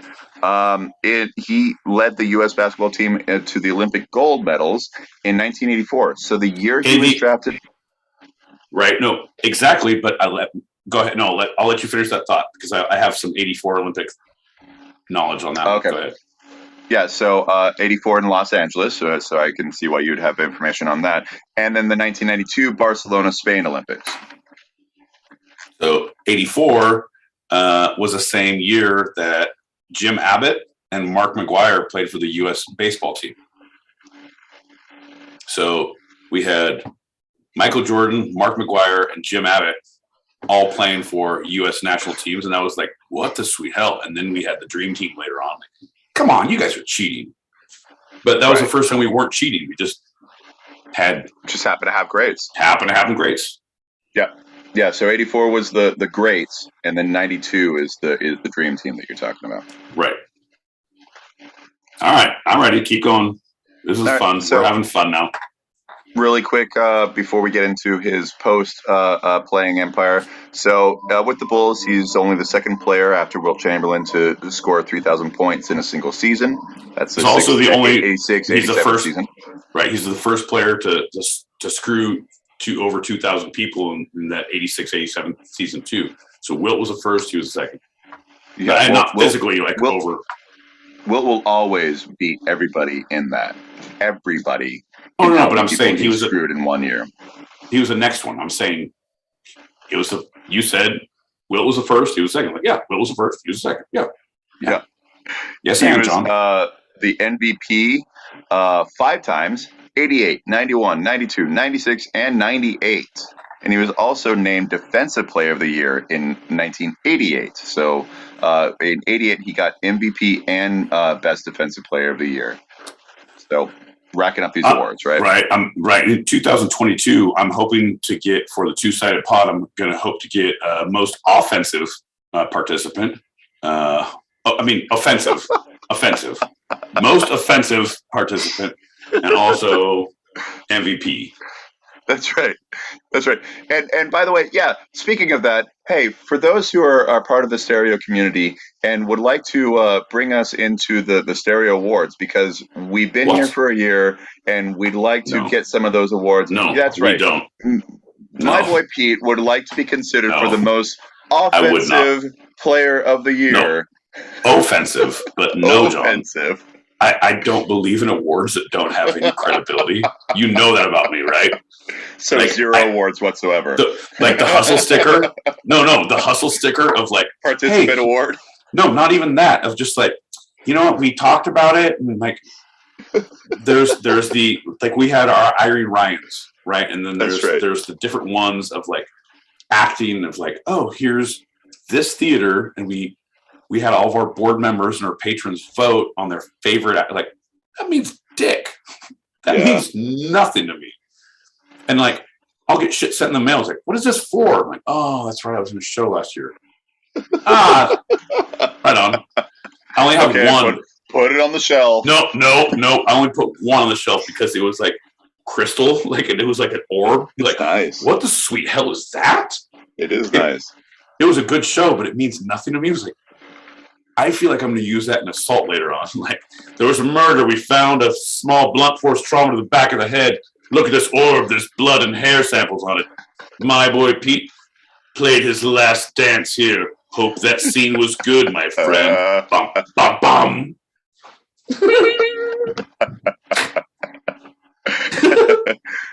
I was upset that I didn't know about who Irene Ryan was until long after I was out of the Irene Ryan Awards. Bro, dude, Granny. Yeah. No, I want you to know that the first time, I didn't know previously, but as soon as I said that I was going to the Irene Ryans, to my mom, because it was in college. I was like, Mom, I'm going to these Irene Ryans. The college awards, She tells Dad, he's going to these Irene Ryans. Dad's like, Granny? What awards does Granny do? My dad knew all about. He's like, oh no, she's great. She's great. And he was telling me all about. Listen to what she did. And she's like, do you want to watch some hillbillies? Let's watch some Beverly Hillbillies. Come on, Beverly Hillbillies. You can be Jethro. Come on. I am Jethro. Shout out to the Beverly Hillbillies. Shout out to Irene Ryan. Shout out to Jethro. If you're going to shout things out. Jethro. Right. If you want to, do you want to name everyone in the goddamn room and shout out, John? It feels like you're running out of words. This is bullshit. I say nay. So in October 1993, after leading the Bulls to their third consecutive championship, Jordan retired briefly and pursued a career in professional baseball. With the White Sox. With the White Sox. You were going to gloss over that? You want to talk about his White Sox appearance? No, go ahead. I actually was going to gloss over it, so please. No, I just don't know what you're doing with your life, John. You spent all this time researching, but you have nothing to say. You have all the time to. I figured with him, it's the two sides are the base for the basketball and the empire. If I added baseball into it, it'd be the three sides of Michael Jordan. So I couldn't do it. No, it's not even. But that is part of the conglomeration of Jordan. That he's like, I can do no wrong. I can walk into any room. I piss excellence. And when he doesn't, he's like, nope. Everyone forgets about that. Moving on. Who was it? Bo Jackson. Bo knows that. Yeah. Bo knows baseball. Well. Yeah, Bo was one of the few people who could do that. And he was great at both of them. He was. Both of them.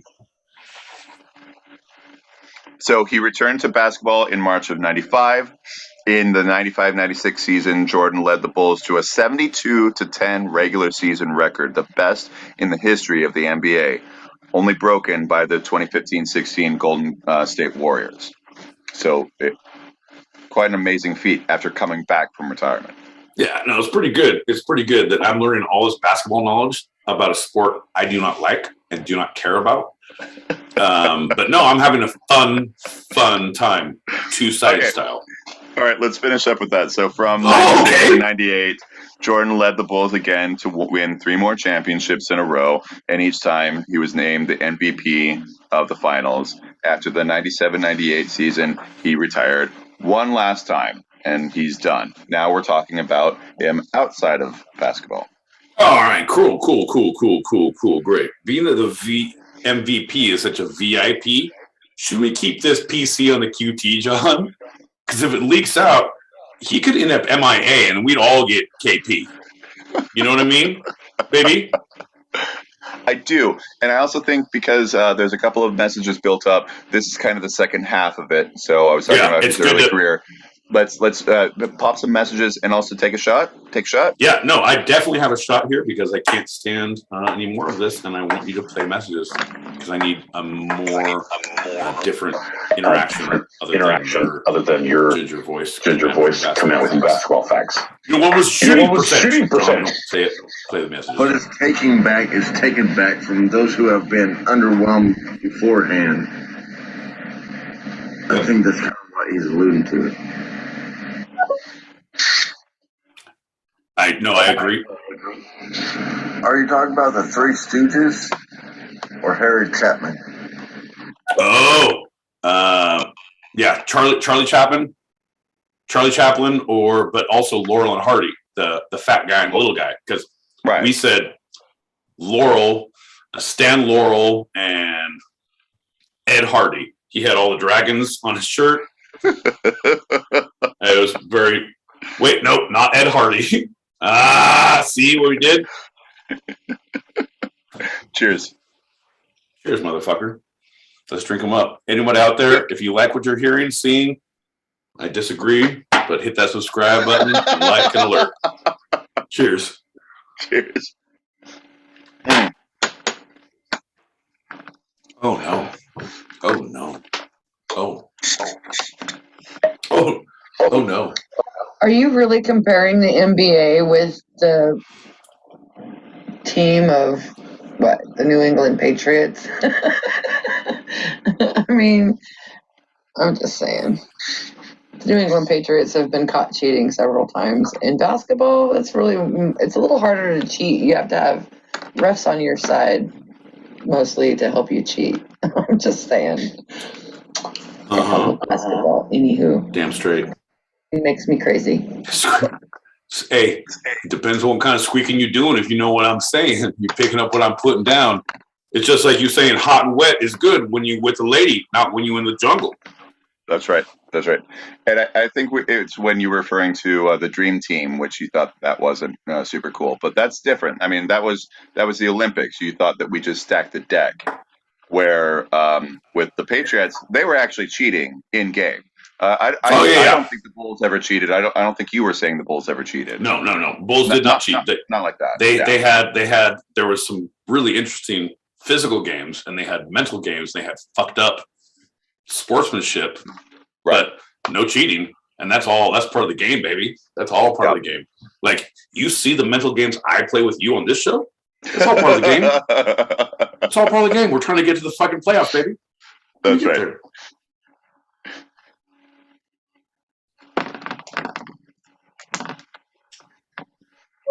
Can any of you guys tell me what the hell happened to Nash from what the hell is our basketball team? The Suns? See, I don't watch basketball, but what happened to Steve Nash? Steve Nash, I remember hearing something, but I'm not even going to comment on that because I don't watch basketball. I don't know. John will say something, but I wanted to, John, shut your goddamn mouth. Let me finish my joke. My favorite thing is when you have that good long pause in your message when you say, whatever happened with that guy? And I had 17 answers. Screech from Saved by the Bell? Testicular cancer. What do you mean? I have all the answers, but Steve Nash, not sure. Not sure. I can tell you who was not in Belfast in 2021. Not in that. I can tell you he was part of the opening ceremony of the Canadian Winter Olympics, being a Canadian himself. So I think he just went back to Canada. How is basketball a Winter Olympic? Like, oh, okay, hosers, you're going to come out here on the ice, eh? And you're going to dribble around and fucking slide around. Don't try and jump because you will fall, eh? Hey, and if you do, come over and there's a twofer and a pack of 6-4s over here for you, eh?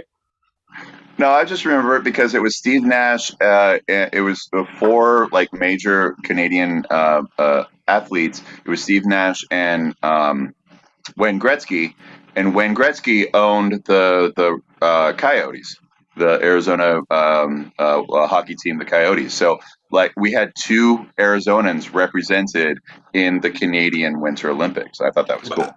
I think you're also thinking about Nash Bridges, which was a TV show in USA. That could be what you're confusing yourself. I know you do a lot of TV watching on that weekend, and Canadian Olympics might not be in the purview. Nash Bridges. I don't know, John. Do your goddamn work. Okay, so true story. Quite a few years ago, one of my daughters was in there, my youngest one actually. 31, by the way. So, anyways, so she was in there and stealing my weed the whole fucking time while I was damn straight. Giving my weed and my bongs to her little fucking juvenile friends. And she was tasked with writing an essay, and everybody in her grade group was tasked with writing an essay, and whoever got the best essay got free tickets to the Phoenix Suns. She won. The little stoner kid fucking won. Hell yeah. And I ended up having to sit for 2 hours during a freaking squeaky ass basketball game. It was a bad game, but damn it, there's not earplugs strong enough to hold out that squeaking sound of the tennis shoes. I just can't handle it. Hurts my ears. It's pretty awful, but of course the stoner kid writes the best essay. We all know when you get stoned, your mind works in better ways. It's like, let me pontificate and elaborate. I will consecrate if you allow me, but until then, I will be wary of your consternation. See, no. I will consternate, profilate, propagate. Sometimes I can't wait. Don't be late. Hey. I don't know, but I'm saying, of course. And that. See, God damn it, John, there was a better joke. It's so funny you referred to it as Canada because I do that shit all the time. It's no longer Canada, it's Canada. That's so funny. Great minds think alike, bro. Sam, you should hear John sing their national anthem. Oh, Canada, my timing is off for thee. Very good. The first Canadian joke against Canadian? I don't know. Okay, so a group of people got together and they're like, we're going to name our country. Okay, so we're going to put a whole lot of letters into this bag and we're going to pull them out and that's going to name our country. And they do that and they shake it up and then they the first one goes, okay, I got a C, eh? Next one, I got an N, eh? I got a D, eh? That's it. No, that's good. It's like, hey, did you learn it from your mom? Because my mom gave me some good jokes like that. Like, they're ones you can tell, like, oh, it's where people are like, oh, that's naughty. Instead of like, fuck yeah, or laughing, like, naughty. Yeah, because it's like, come on. It's actually not nice at all, but it's done in a really polite way. It's silly. It's silly. Right? You know what? Turns out I'm hard of hearing and I have a great memory. When God was creating me, he said, "What kind of legs do you want?" And I heard kegs, and I said, "Short, fat ones." And he said, "What kind of a brain?" I was like, "Trains? I don't like them. I don't want one." There's more. Like my mom had a whole list of them, and it was very Christian and very. Fuck you, John. I have never watched Nash Bridges. TV sucks. The scary thing is that Canada, my bad. Close one. Everything. Like people are talking about right. test truckers and shit, right? In Ottawa. Case in point. In 2018, Canada was forced to change their food pyramid. You know, the food pyramid, the eggs, meat, dairy, whatever. Yeah, cotton candy, syrup. In school, in restaurants, in supermarkets, and everywhere else. Why? Because there was 96% of the overall population of Canada that won't eat meat. And of that 96%, I think it's like 9 or 10% is vegan, so they won't eat any fucking thing. Why do we hear about that in the United States? It was the test mark. Wait.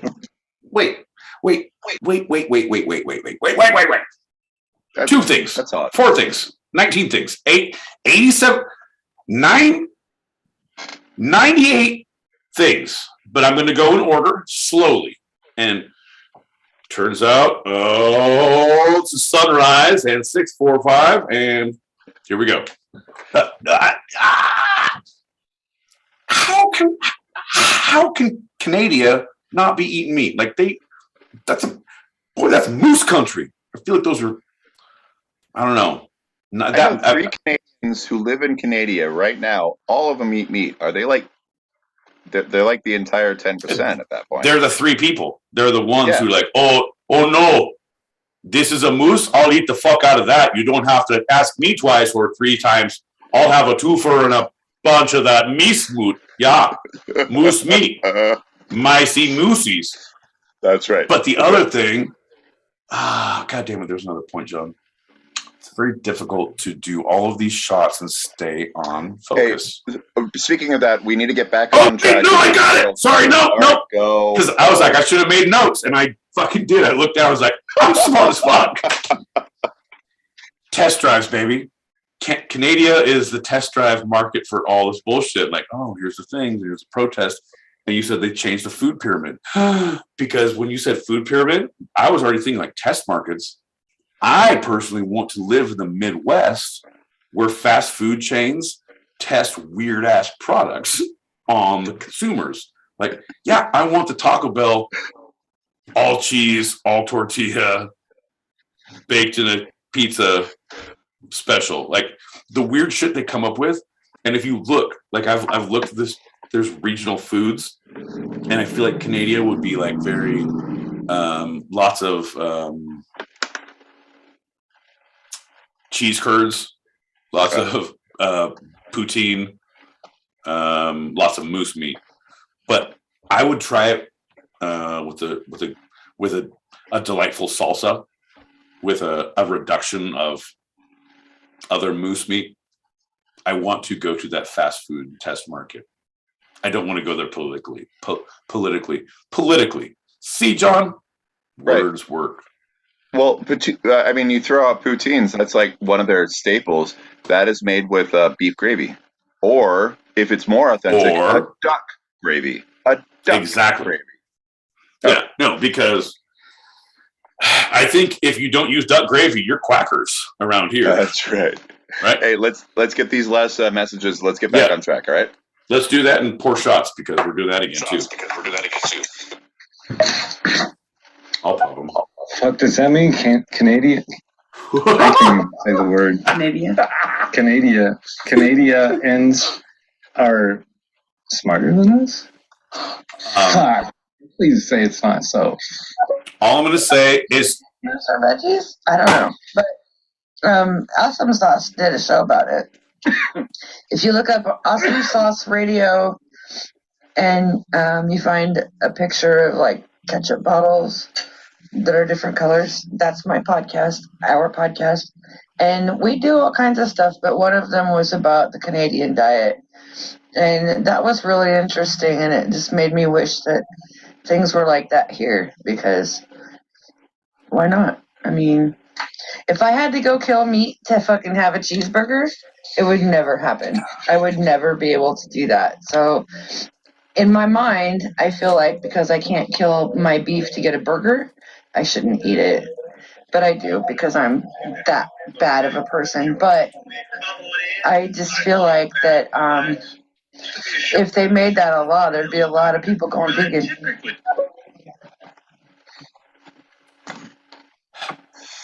John, do you want to respond to veganism as far as assaulting your own meat?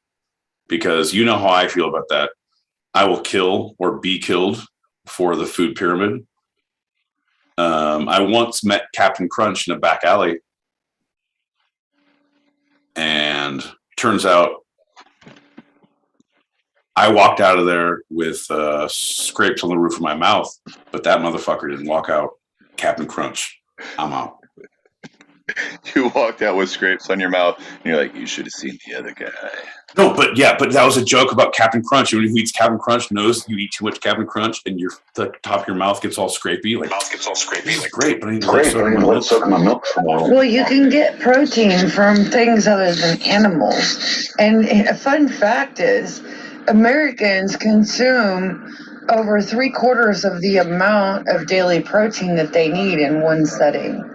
So you figure 3 meals a day or 2 meals a day, you're getting way more protein than you're supposed to have. Protein should be coming from veggies. All right. Here's the deal, all right? I know, John, you wanted to talk, but I'm just talking. When I fucking do my big workouts, when I'm fucking looking for a big fucking rep, I gotta have my protein for muscle building. Then I carbo load for the big race. Then I protein. And then I get to say on camera, what are you going to do when the world's biggest arms get a hold of you? John, protein style. We're also sponsored by our sponsors.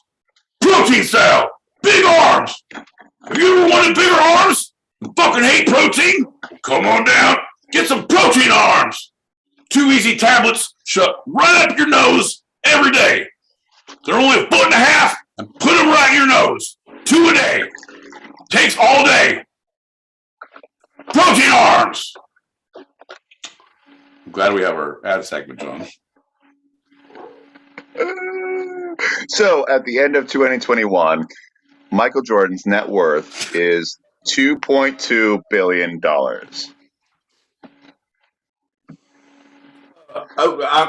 That's a lot of money, but how many yen is that, John?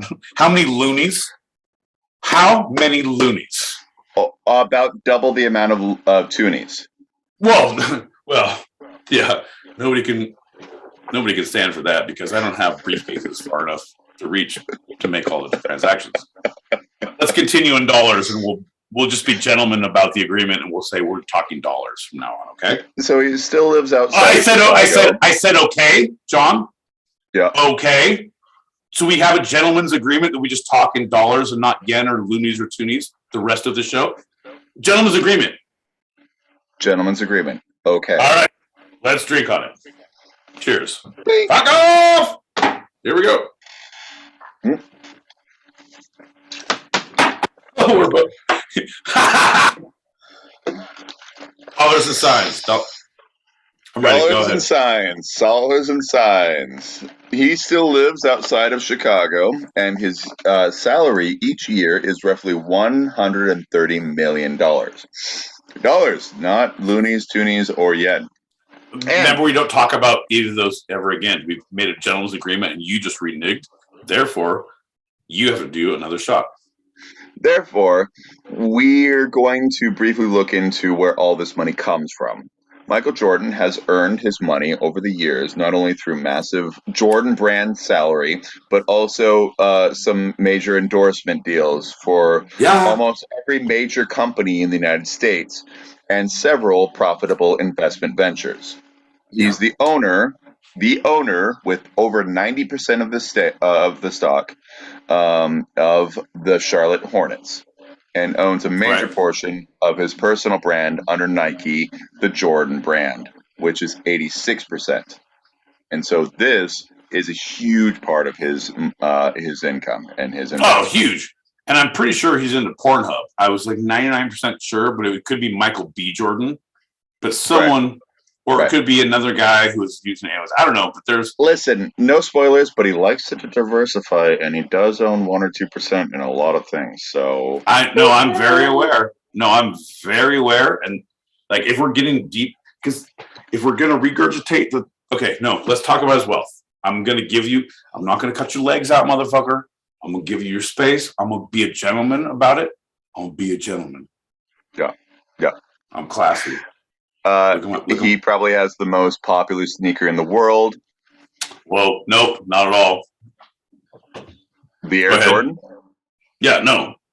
At one time, if you're talking about like, the Beatles were the best-selling album. Like the most popular that you're talking about today? Right. Popular Infinitely. Right now. Right, the Infinitely. It is currently sold the most. Sold the most. It is on its Jordan XXXIV. Right. Which is 34. The Air Jordan 34. Right. No. And if you've ever, and that's where, bro, thank you for saying that, because that was the video I watched. It was XXXIV. And I was like, I'm pretty sure I saw his face when I was like, oh shit, is that Jordan? I noticed the mustache. And I was like, doesn't matter. Let's look back at these amputees and midgets getting down. Consensually. You must have been at the Double Down. It was adult. No. Shit balls. It was a porn star. Whatever. The joke was there, and then you. God damn it, Joe. So I'm not a major, deviant. I am a deviant. Young NBA stars who wear his most recent output of the Nike shoe, which is the Air Jordan XXXIV, the Jordan 34. 34. Use your grown-up words. Don't be Greek about it, John. Don't be Greek about it. Yep. So his expanse of his empire reaches so far that after star footballer Messi signed for the French club Paris Saint-Germain in 2021. Are you talking about? Oh, you mean football? Yeah, football.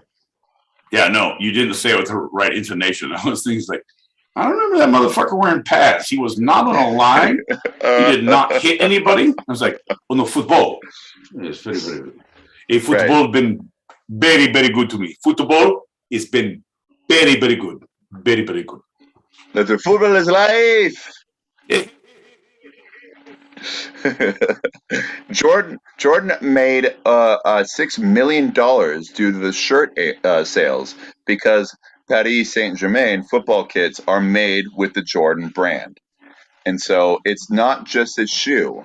It is expanding out so much that one famous footballer signing to Paris made him that much money. Right. It's pronounced Paris, but we're going to let that one slide. But yeah, that's right. When we learn our places in life, people make money. If that's what Jordan figured out, and John, one of these days, you will too. In endorsements over 4 decades, he earned over $1.7 billion off the court from brands Nike, Coca-Cola, McDonald's, Wheaties, Chevrolet, and is still involved with the brands of Nike, Hanes, Gatorade, and Upper Deck, which is different from what I originally thought Upper Deck was. But stupid son of a bitch. You dirty motherfucker. You dirty motherfucker. Upper Deck. Bro! And we can now tell my friend John L. Peacock was never a sports fan as a child, because when you say Michael Jordan Upper Deck, it's like, yeah, Yeah, he did not shit in a toilet in the upper flushing place to play a joke with your friends. It's not the toilet. It's the bowl above the toilet. Yeah, no, in the upper toilet. It's where the flushing comes. So anytime when anyone flushes it, they take a piss, and then you get shit in your toilet. It was a great college thing. Good joke, John. You dirty fuck. You son of a bitch. How dare you? Your mother would be ashamed of you, sir. Yeah, probably. But Upper Deck, John, no, I know. She loves me too, and that's a problem. Do you see your mom has bad choices in life? Maybe that leads to yours and your own choices. However, look at him. He's wiping the flop sweat. He's like fucking Fatty Arbuckle over here. Anyone who's watching us now, because now this is where the kind of show changes. It's really a fun time. If you've ever been to a live party or a concert, like things are fun, and then once the drugs start to take effect, things get a little weirder. And now it's like, yeah, we're goddamn live. You got about 10 more minutes to see us on YouTube. And if you like us, subscribe, alert, like, tell your friends, tell your enemies, use us as Harukin. I don't know, man. Right. Use us as an olive branch or as mortar shells. Yeah. But just use us. Yeah. Yeah, use us. I can be your carrot or your stick. Come unto me, my small donkey friends. Oh, shit. Did I call our friends donkeys? You donkey! Look at me! Donkey! So, as I mentioned, he is a shrewd investor and individually participated in funding rounds for Sports Radar, a Switzerland-based sports data provider, the headphone Music, Gigster, a San Francisco-based marketplace for freelance tech talent, and Axomniac. Joined fellow NBA Hall of Famer Magic Johnson in 2018 to invest in Axomniac, which is the parent company of esports squad Team Liquid, recently valued at $320 million. Okay, so what you need to do there is you take a breath, John, and all the words you just said, because I think I understood them, but you gave a lot of information. This is the weird stuff. I grouped all this together because this is the weird stuff. No, it's weird, but he invested in esports, right? He did invest in esports. So esports, John, do you want to tell people what esports are? Because it's not ecstasy. Because I would play games with that. Like, okay, who's on the court now? Put me in, coach, put me in. Wait, esports is not ecstasy? Oh, hold on. Yeah. Shit. Hold on. All right, folks.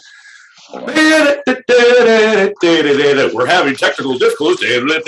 Don't worry. This is where we put the fucking screen, John. Yeah, this is where we put the screen. Turkey. The drunken turkey. You're like, and then we don't put music on, but we both fuck shit. God damn it! And you like start looking. No, shit. So this is. No, we're fine. Shh. Janice, give me the copier. Janice. Nathan. See, exactly, John. And this is how we get to be fucking millionaires. This is just classically trained comic ideas, John. I know you don't think it's true, but if you listen to me and just put your hands up and just let it go, baby. Come on, man. We're having a good time. I need another shot. Yeah, let's do a shot and then do it. No, let's do a thing. Okay, and then we're going to be.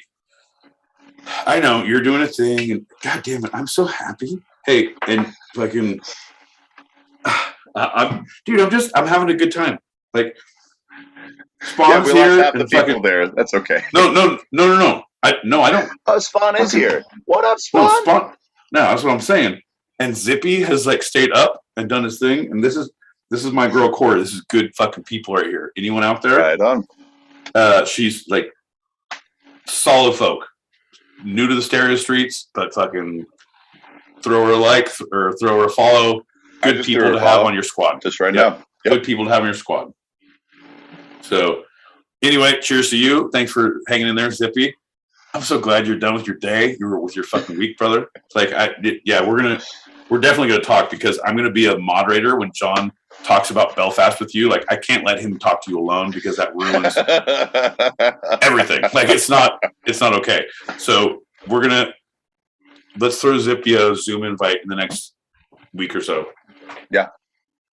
And we'll figure out a time that works for you if you are down to Zoom. And take us to the pub. Fuck it. Take us anywhere you need to go. We're ready. All right. Cheers. Fuck. Ah! Cheers.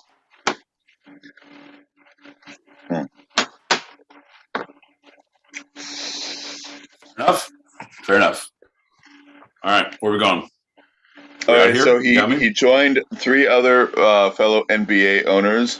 The Lakers, Jeannie Buss, the Milwaukee Bucks, Wes Edens, and the Boston Celtics, Wick Grousbeck, and launched a super premium tequila brand, Sincoro, last year. The most expensive bottle within the line, Extra Añejo, which retails for, holy crap, $1,600. $1,600 a bottle. No, super good. I always ask for mine with extra ice and squirt. Like, do squirt. Right. Make sure you put a lot of soda. No, I don't want to taste it. It's fucking horrible. Fucking horrible. But you got some of that $1,000 shit? I'll party with you. My favorite thing, John, is that you, and I'm not belittling you, I just like to point out your idiosyncrasies because I think they're just adorable. You're in the will. So this is why. And when the lawyer reads, like, John gets all of Pete's stock of crazy DVDs that are outdated, that no one has a DVD player anymore, because he likes to say, I don't have details because I gloss over, but here are the names of the owners of these. Hey, we have Skip Periwinkle from the Mavericks. We have Pickles Darvisgan from the Houston Rockets. We have Fart Sandwich. Wait. Oh, no, I'm sorry. It's Dave Fart Sandwich Smith from the Lakers. Open your eyes, see what's happening. I see you, John. I get you. I know what you're doing, baby. If you like what you're seeing, if you see how we're drunk, hit that subscribe button. Hit that like and alert. It only gets better from here. John's already in a cell. I'm in a broken kitchen. Hey, and for those who are on Spotify or other podcast platforms, we're not giving you any commercials. So these are our commercials. Deal with them. Oh, that's pretty good, and you should be aggressive about that. But then I should have a commercial propped and ready for it. That's right. Like we'll work on that in the post show. We'll figure that out. Like, our timing is everything. We are, if nothing, consummate, impeccable performers who happen to have drinking problems and emotional distress and don't know how to hold jobs or find social interaction awkward and live in small spaces. Anyway, but we're consummate professionals, right? Hey, shit, John. I feel like we almost fucking lost it there. Go ahead. Apart from his major investments in the Hornets and the Jordan brand, Michael Jordan joined the investor group that bought MLB's Miami Marlins for $1.2 billion in 2017. Derek Jeter, a lifelong pal of Michael Jordan, is the club's CEO and owns 4% of the team, while Jordan owns 1%. I did not know that. Yeah, neither did I. That's what research will give you. You know what? I feel like research takes away so much from you. I'm feeling like it's glad. I'm glad that it's giving things to you now.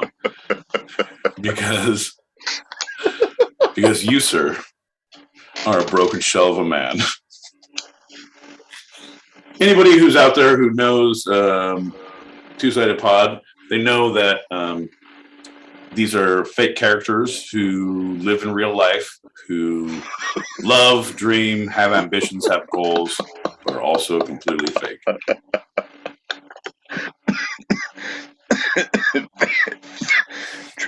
Truth is stranger than fiction. I can't even do it. Oh, hey everybody! Remember the time we had that whole cancer episode about John's cancer? Well, we're gonna have a redo. John, is your lung cancer okay? It's an after-school special. It's like called Jenny Eat Something, or Johnny Stop Smoking, or like Your Cancer's Back, or like. Ladies and gentlemen, I didn't decide to start airing these episodes on Spotify until after my cancer episode was gone, and then Pete has finally brought it back for the first time. Thanks, Pete. This is where the rubber meets the road. I was like, I know, I just watched. Okay, it's going to be a weird segue, but hear me out. I was watching the fans' best episodes of The Office. Yeah. And the extended cuts of all the things when Michael, and it was 2000, bro, and the thing that killed me, it was 2007, right? That Michael was like saying faggy. Oh, that's faggy. He's like, what do you mean? That's like, and then like, oh, Oscar, the whole thing of him coming out, and like this coming out, and I was like, this needs to be, here's this thing. Like, John, I feel like you saying this is me being Michael and you're Oscar. And I realize in the moment, but it was like, and now I'm like, in your world, I'm Lady Macbeth. I'm Lady Macbeth. I'm this far into blood, so I might as well fucking walk the fucking path forward. I know you're going to correct me, but hear me out. Please don't interrupt. So, John, I'm gonna need to kiss you. We're cool, right? It's just like Michael. Dude, that's... Oh, dude. Okay, so, no, correct me. What was the Lady Macbeth line? When she's fucked so much shit up. Spot? Out, nope. I say? Nope, not out. Where she realizes she's committed all these atrocities, and she's like, right. If I go back... It's nothing. Right. If I go forward, it's like it's the same way. It's like waiting too far in blood. Yep. Yeah, that twere as much blood to walk back. Something to cross through right. to right. forward. Yeah, that's not Lady Macbeth. That is Richard III in the end of the Henry VI trio. Henry VI Part 3. No. Here's the deal. So also. I can honestly no, bro. Let's go ahead and go to the fucking mattresses on this one because I've never seen Henry III ever, and even though you were in it, because I was like, that's why I don't want to watch it. No, Richard III. No. Yeah, it's not a speech there. John, it's Henry VI. Hey, Henry VIII. I am Henry VIII. I am. Right. I mean, again, I am. Fuck you, John. But listen, I had to. And that was one of the reasons I hate Shakespeare so much. I've been in Shakespeare shows, but in our fucking AP English, we had to read Hamlet, we had to read Romeo and Juliet, and we had to read Macbeth. And those were the three that I had to read. And I had to read them. And I had to do things like fuck and shit and balls and fuck. And then I was in shows, and I was like, I'm not watching the show. I'm not listening to the show. I'm learning my part, and I'm getting the fuck out. And I did, and I don't care for it. It's not fun. This is not my thing. Like, if you need a Shakespeare, you need a John. If you need someone who's not Shakespeare, you need me. Here's the deal. That's right. If you email us at twosidedpod@gmail.com, both of us are willing, aggressively available. We do birthday parties. John is practicing magic. I do clown. It's kind of like, it's a little Ted Bundy-ish clown, but it's clown nonetheless. We do kids parties. It's going to be great. Email us at twosidedpod@gmail.com. See, John? You gotta let the fucking bull ride sometimes. You get to the end of the gate, and you figure shit out, baby. My man. Oh, by the way, Yellowstone. Holy crap! Like the fact that there is a season 4 and it's already out, and I just can't access it. How season 3 ended. Holy crap! Holy crap! Right, and then I'm probably. It's going to go on to Peacock, so you should just keep it for the next year. No, I definitely should. But the thing is, I have some loan sharks coming after me who might rearrange my furniture first and then my face. So I'm gonna I gotta save $12 here, $18 there, $27 here. Turns out if I've really stopped doing things, I make all the money back. And I can start winning at the track again. You know what I mean? I do. My man. Like that joke to me meant more that you got it because you got it. Anyone who's out there listening, I don't think you understand. Dippy, you'll get it when we do our Zoom thing. Brother, it's on your time schedule. We'll send you an email. Like shit's happening, bro. We're IGing you. I'm sliding into your DMs. What does that mean? I don't know what that means, but I'll send you some fucking invites. Like, bro, Hammertown, John. Perfect. So to finish out the Jordan Empire. We're still on that. Briefly, Michael Jordan has been a major contributor to many charitable organizations. Proceeds from, quote, The Last Dance, that is the documentary you talked about, Netflix's recent documentary featuring Jordan's last championship run with the Bulls, will go all to charity, including the Friends of Children, nonprofit in support of groups' national expansion and ad of Charlotte and Chicago, and also other as of yet unidentified beneficiaries. So he has been for a long time a major contributor to charitable organizations, and it shows even with these last couple of documentaries that have featured him. All profits, he's not getting anything from that. That's not his end game. It never has been his end game. Which is, and have you watched The Last Dance? Have you seen? Funny enough, I've not. No. Oh, you're as Mr. V would say, you're a drungo. That's right. Yeah, if I can drungo right there, I can shit. You're a drungo.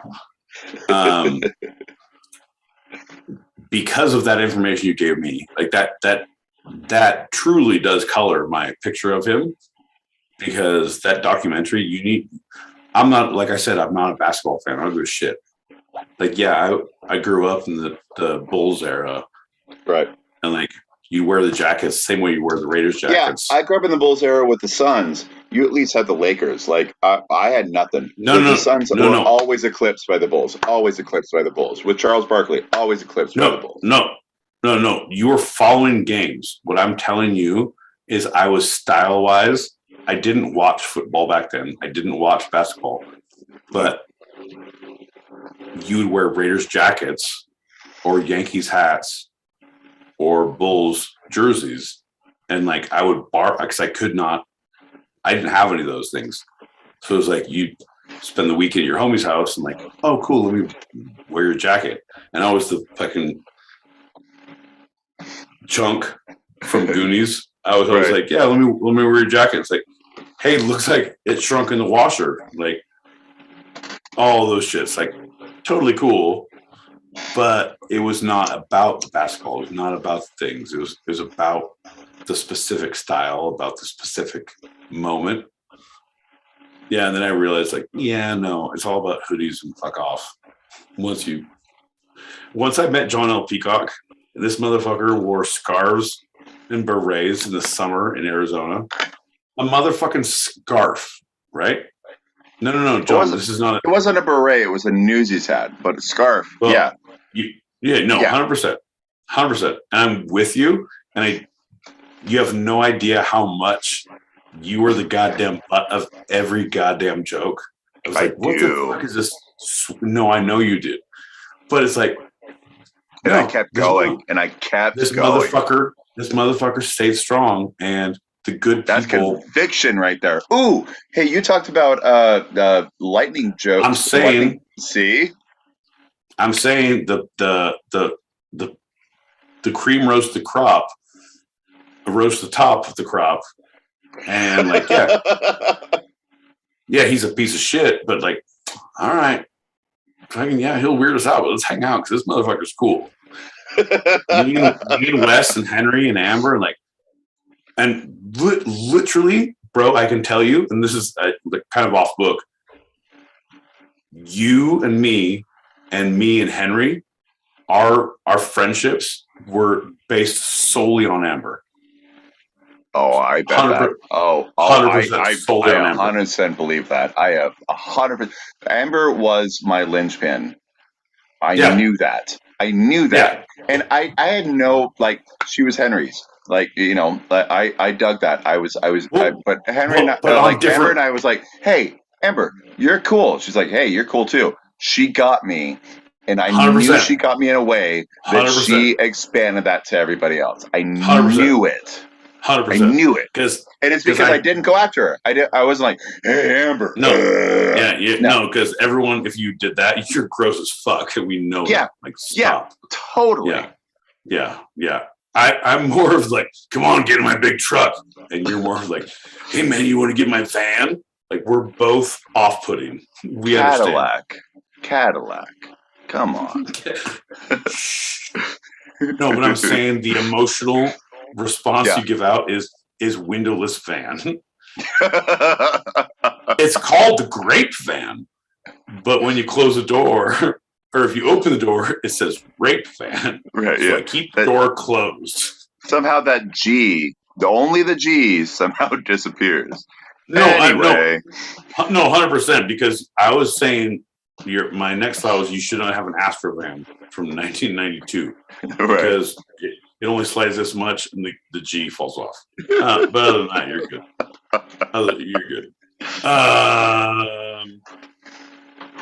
No, but off script, off book. Henry, the first time I met him, I wanted to fucking fist fight him.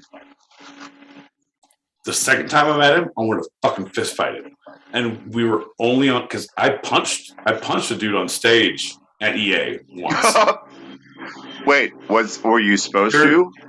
No, because I was like, "Fuck you, mother!" and I was like, "Dude, you're biting in on my shit. Come on, you're salting my grind. Come on, give me space, give me." And he just kept coming in and "What do you mean?" and got in my face. I was like, "Bop!" And Craig was like, "Whoa, okay." I didn't get kicked out of the show. We were all good. Things were fine. Yeah, I think it was West Side Story. It was West Side Story. That would make sense. And then in Greece, Henry was the fucking lead. And I was like, this cocky motherfucker. But I was in a class. Were you Kaneki? I was Kaneki, yeah. And I was like, I had to act with him. I can't. I have no connection with this piece of shit. He's all, fuck him, man. Fuck him. Because it's scene. Cool. You have the 5 minutes of hey, let me connect you to these 5 minutes. That's not a real thing. It's like speed dating. Yep. It's truly like speed dating. Oh, hey, man, what do you like? Are you cool? What's up? What's your favorite food? And, all right, places. All right, man, I'll see you on the other side, bro. And you have that relationship for a couple, at least a day. I prefer 2 or 3 because it's all right, you're released. And I run the fuck out so I don't talk to anyone. Right. I get the fuck out. Right. And that was always my jam. Leave them wanting more or less or whatever. I don't give a shit. I got shit to. Home is where the house is and where I want to be. At any point in the world. At any point in the world. So, we come to. Amber's no, he's good. He's good. He's no, he's just like you. No one is just like me, Amber. No. You don't know me, Amber. You can't see into my soul. And she said, tell him that. Tell him that. Yep. And I did. He's like, no one's like me either. I'm like, son of a bitch, I'm in. Yeah. And for you, she's like, no, he's cool. He's cool. And that's after Henry and I were living together, and John would come over. No, he's good. Henry was in. Yeah, and Henry's like, Amber's like, yeah. I was like, fuck this guy. I remember there was. No, I want to know what you remember of our friendship. I want to know this. So, I met Henry first, met Amber. Like I said, we were cool. And she's like, hey, I need to ride home. I was like, okay, cool. Because, Henry was there.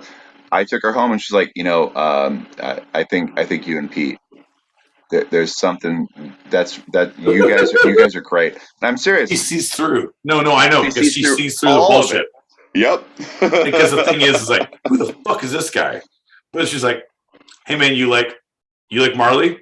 You like wallflowers? You like weed? Yep. Yeah. And I'm sure, hang out and play Mario Kart and fuck. John's music selection's really good. Pete, you should really listen to that. And she's like, Pete, I know he doesn't smoke weed now, but if you offer him a couple of joints, he might actually do it, John. It's okay.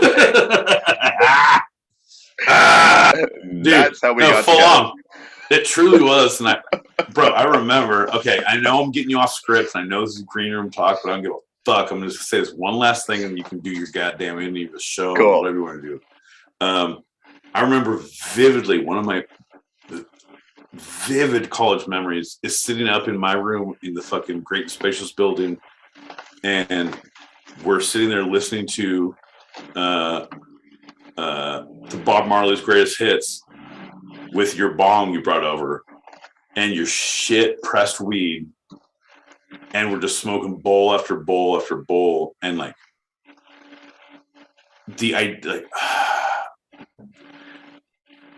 the communication and like, man, yep, this month, yep, you're picking up what I'm putting down, yep. No, and at that point I was like, he's goddamn in love. And I know we have all become lesser human beings since college. I know that, John. However, you don't get a pass. You're still in the goddamn will. You're still on the fucking 5 top list, as T-Mobile calls you, from the 1999 push top 5. I think it was 2004. I don't know. Hey, y'all, how long are you going to be on here? Because we have a little meeting to get to on another channel. So, I mean, I don't want to miss too much of what you're throwing down there. I pick it up pretty well.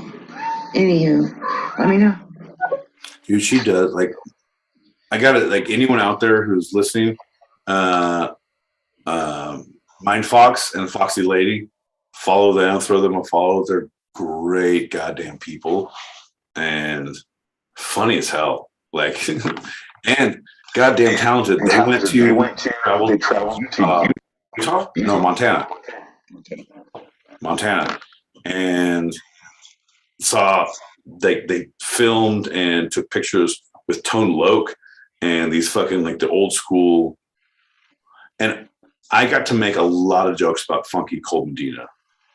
And I feel like that was probably the treasure that was inside me the whole time.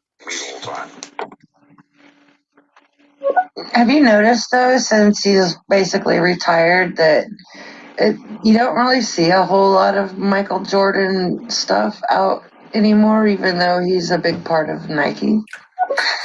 100%. See, that's the thing. It's like, and that's what I was saying to John, because he wanted to say like popular sneaker now. I was like, no, the sneakers now are not Jordans. Like, Jordans are fucking, they're tits. They're still fucking awesome, but they're not what people were getting shot for back in the day. Jordan 1s, Jordan 4s, Jordan 8s. Holy shit. The Jordan 34s are a little less of a commodity on the streets than those early ones. Right, because if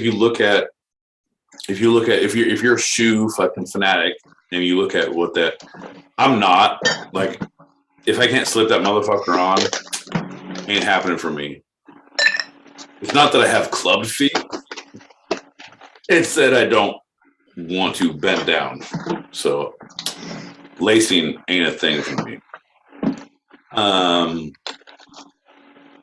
But don't get me wrong. I'm not doing like the weird sandals and shit. Like black socks and having toenails hanging out and shit like that. Hello. Hey, how you doing? See, John, fellas. the worst. Hey, here. Girl. Not fashionably late. Ridiculously late. Just late enough. Pain's got me by the tuchus, you know what I'm saying? I'm so glad I woke up. I'm so glad I'm going to try to fall asleep. It's not you guys, it's just the pain. I'm so happy to hear your voices. How you doing? Hey, how you doing? John, do you want to go first? Because I have things to say to my girl. But you can go first because I saw you getting excited with your light in your eyes. Oh no, I'm excited that she's here. We are wrapping things up, but I just wanted to give a big old shout out to MFA, and I'm so excited that I'm gonna see her pretty soon. Da, da, da, da, da, da. Hey, hey. Okay, so you saved it there with that end point. Folks, here's the deal. I wear my drunkenness on my sleeve.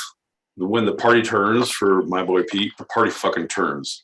John tries to like, I'm studious and weird previously. I'm studious and weird postfully. But then you just watch him and his behavior is like, no, you are as fucked up as I am, you son of a bitch. So what you did, John, let me go ahead and be the play-by-play and color commentator for your performance right there. Oh, yeah. Are you ready? Look at those eyes. Anyone who's watching us on YouTube, our channel, smash that subscribe button if you like John's crazy-ass eyes. Hit that alert button if you like my judgment. Hit that maybe the emergency call button on your phone if things got too real with this whole show. However, I don't know. I digress. Anyway, John, hear me out. You're like, yeah, great MFA, glad you're here, good you're here, shout out, blah, blah, blah. I'm going to come and see you. Saved it. My thing, because you had the sparkle in your eyes and your sparkle was, I'm coming to see you. My sparkle was,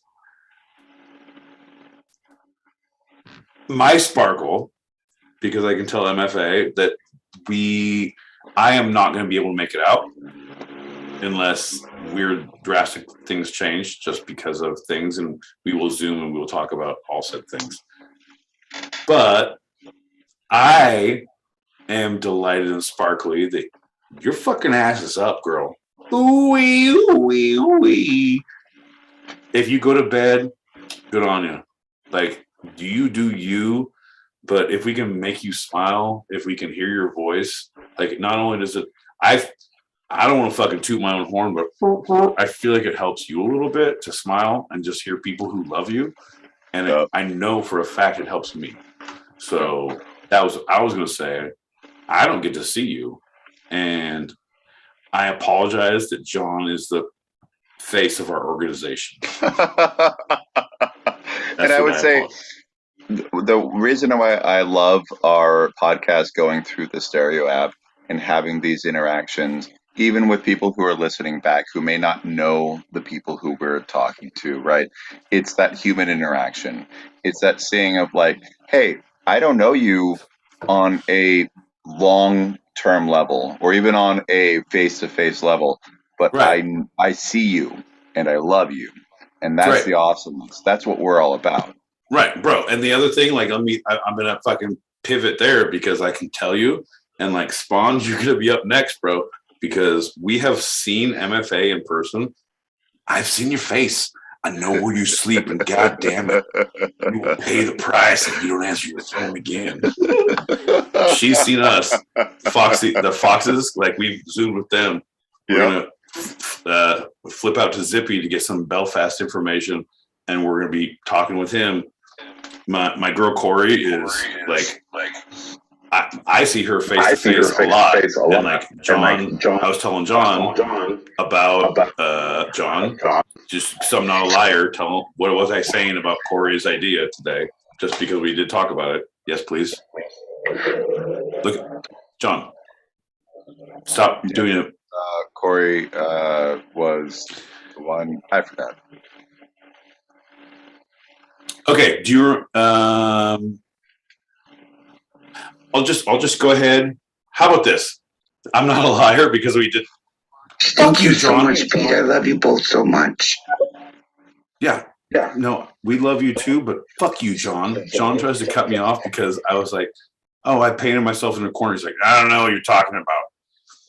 Can I just say, and John, don't give away the whole plot. Do you remember me talking about Zooming with a friend about a screenplay? Yes.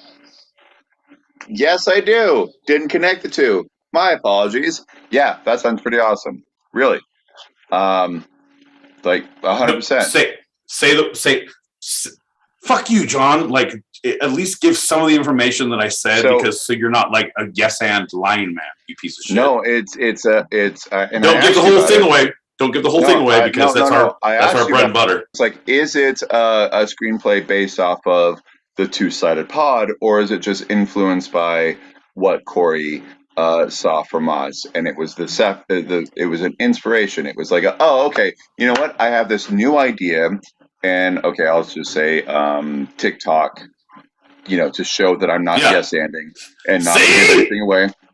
This motherfucker. See, yep. See, I told you. Anyway, so I see Corey. We're fucking hooking up with Zippy, and the thing is, like, just it is, John, like you said, is connections. It is like I can't have a whole weird cult movement without making physical face-to-face connections. And right. This is the halfway step to getting my my cult going. Like, we're gonna have uniforms. We'll have free haircuts. You guys, it's gonna be great. It's gonna be great. So if you like what you're hearing or scared of what you're seeing, go ahead and hit that subscribe button, hit that alert button, hit that don't tell your mom what happened here in church button. Whatever you need to hit, we're here for you. So we're going to talk about the sources of this episode of Two-Sided Pod have been for the series Belfast, the 2021 movie, Oliver's Army, the 1971 song, ScreenRant.com, Wikipedia for Oliver's Army, RollingStone.com, Elvis Costello, Oliver's Army Stop Playing, and for the fun, Britannica.com, Sportspedia.com, Basketball Michael Jordan Net Worth, and Forbes.com. Okay, so all the things you said made me sleepy and hurting inside. What I'm looking forward to, and I know it's not next week because you said your whole beautiful trifecta vision of the Belfast trilogy, or that's right. quadrillion, or octomillion, whatever you're going to do with it. It's moving forward. What I can't wait for is when we have in our references that we get to reference Zippy and his goddamn life. That's right. That is what I'm excited for, because fuck your Wikipedia, fuck your movies, fuck Kenneth Branagh. No, but he's a great guy. I appreciate him. And shout out to the Ferryman, the Broadway play that started on the West End, coming from Northern Ireland. Yeah, no, I don't. I remember you talking about that, but I'm not shouting that out because I haven't seen it. I don't like it. Quite good. Shout out the awesome thing. Shout out to Mock.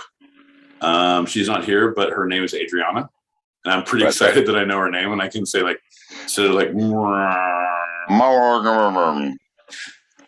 guys like Tibetan throat singing?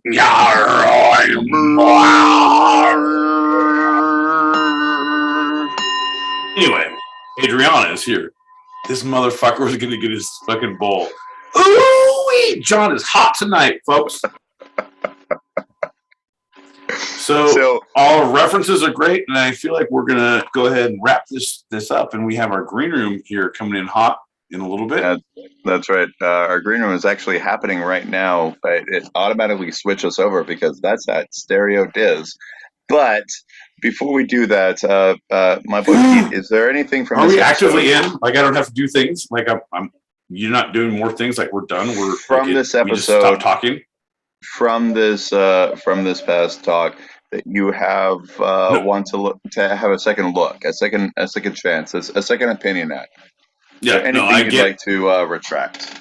I get everything you're saying, and what I want you to do is I want you to retract and back up, and I need to understand what's happening. So right now, we're in the green room. They forced us into the green room. I'm not. I did not fucking want. I want a yes or no. God damn it! I'm going to treat him as a hostile witness if he cannot answer my questions. Are we in the green room? That's correct. Okay. He can't even give a yes in that. He's like, affirmative. God damn it! Present. Yeah. Hey. Shit, son. Shit. So I know we're going to go off our YouTube Live because this is what we're talking about now, because usually we go off YouTube Live and then we stop our show and we go into our green room show. However, John, because you're not good at explaining, you goddamn English major writer motherfucker, let me expound and proliferate of what is happening. Hey. Okay. So we're currently in the green room. We're going to finish this show up. John has given his references. He's going to play some things. So we have some differential deviation between onesies, twosies, threesies, foursies. John is going to go ahead and play our favorite opening YouTube theme song right after we close our show to end our show. And then we're going to stop our YouTube. And then we will, no connection issues with anyone else in the room. We will just then stop the music. We stop this recording. This is your last chance to see my face. I know how much you want to. Look at me. Now look away. Now look at me. Now look away. I can't finish if you're looking. I can finish if you're looking. Look at me. Anyway, and then we'll stop, and then we'll go back to the green room. Right? Does everyone have everyone hands in, everybody, hands in. Nope. Yeah. That feels awkward. Feels like you're doing a nail salon. This is the worst. Stop licking your kitty hands. He's got paws, folks. He's got paws with a weird ring. And his cancer's back. And this has been another edition of Pete's Retraction Corner. Perfect. I think I nailed that one. I feel messages, and then we are going to leave. You did. Yep. You did well. Yep. You went with the flow. No, keep yelling at me. Talk over me because I'll keep talking because I'm like I nailed it. And I'm super excited about play things.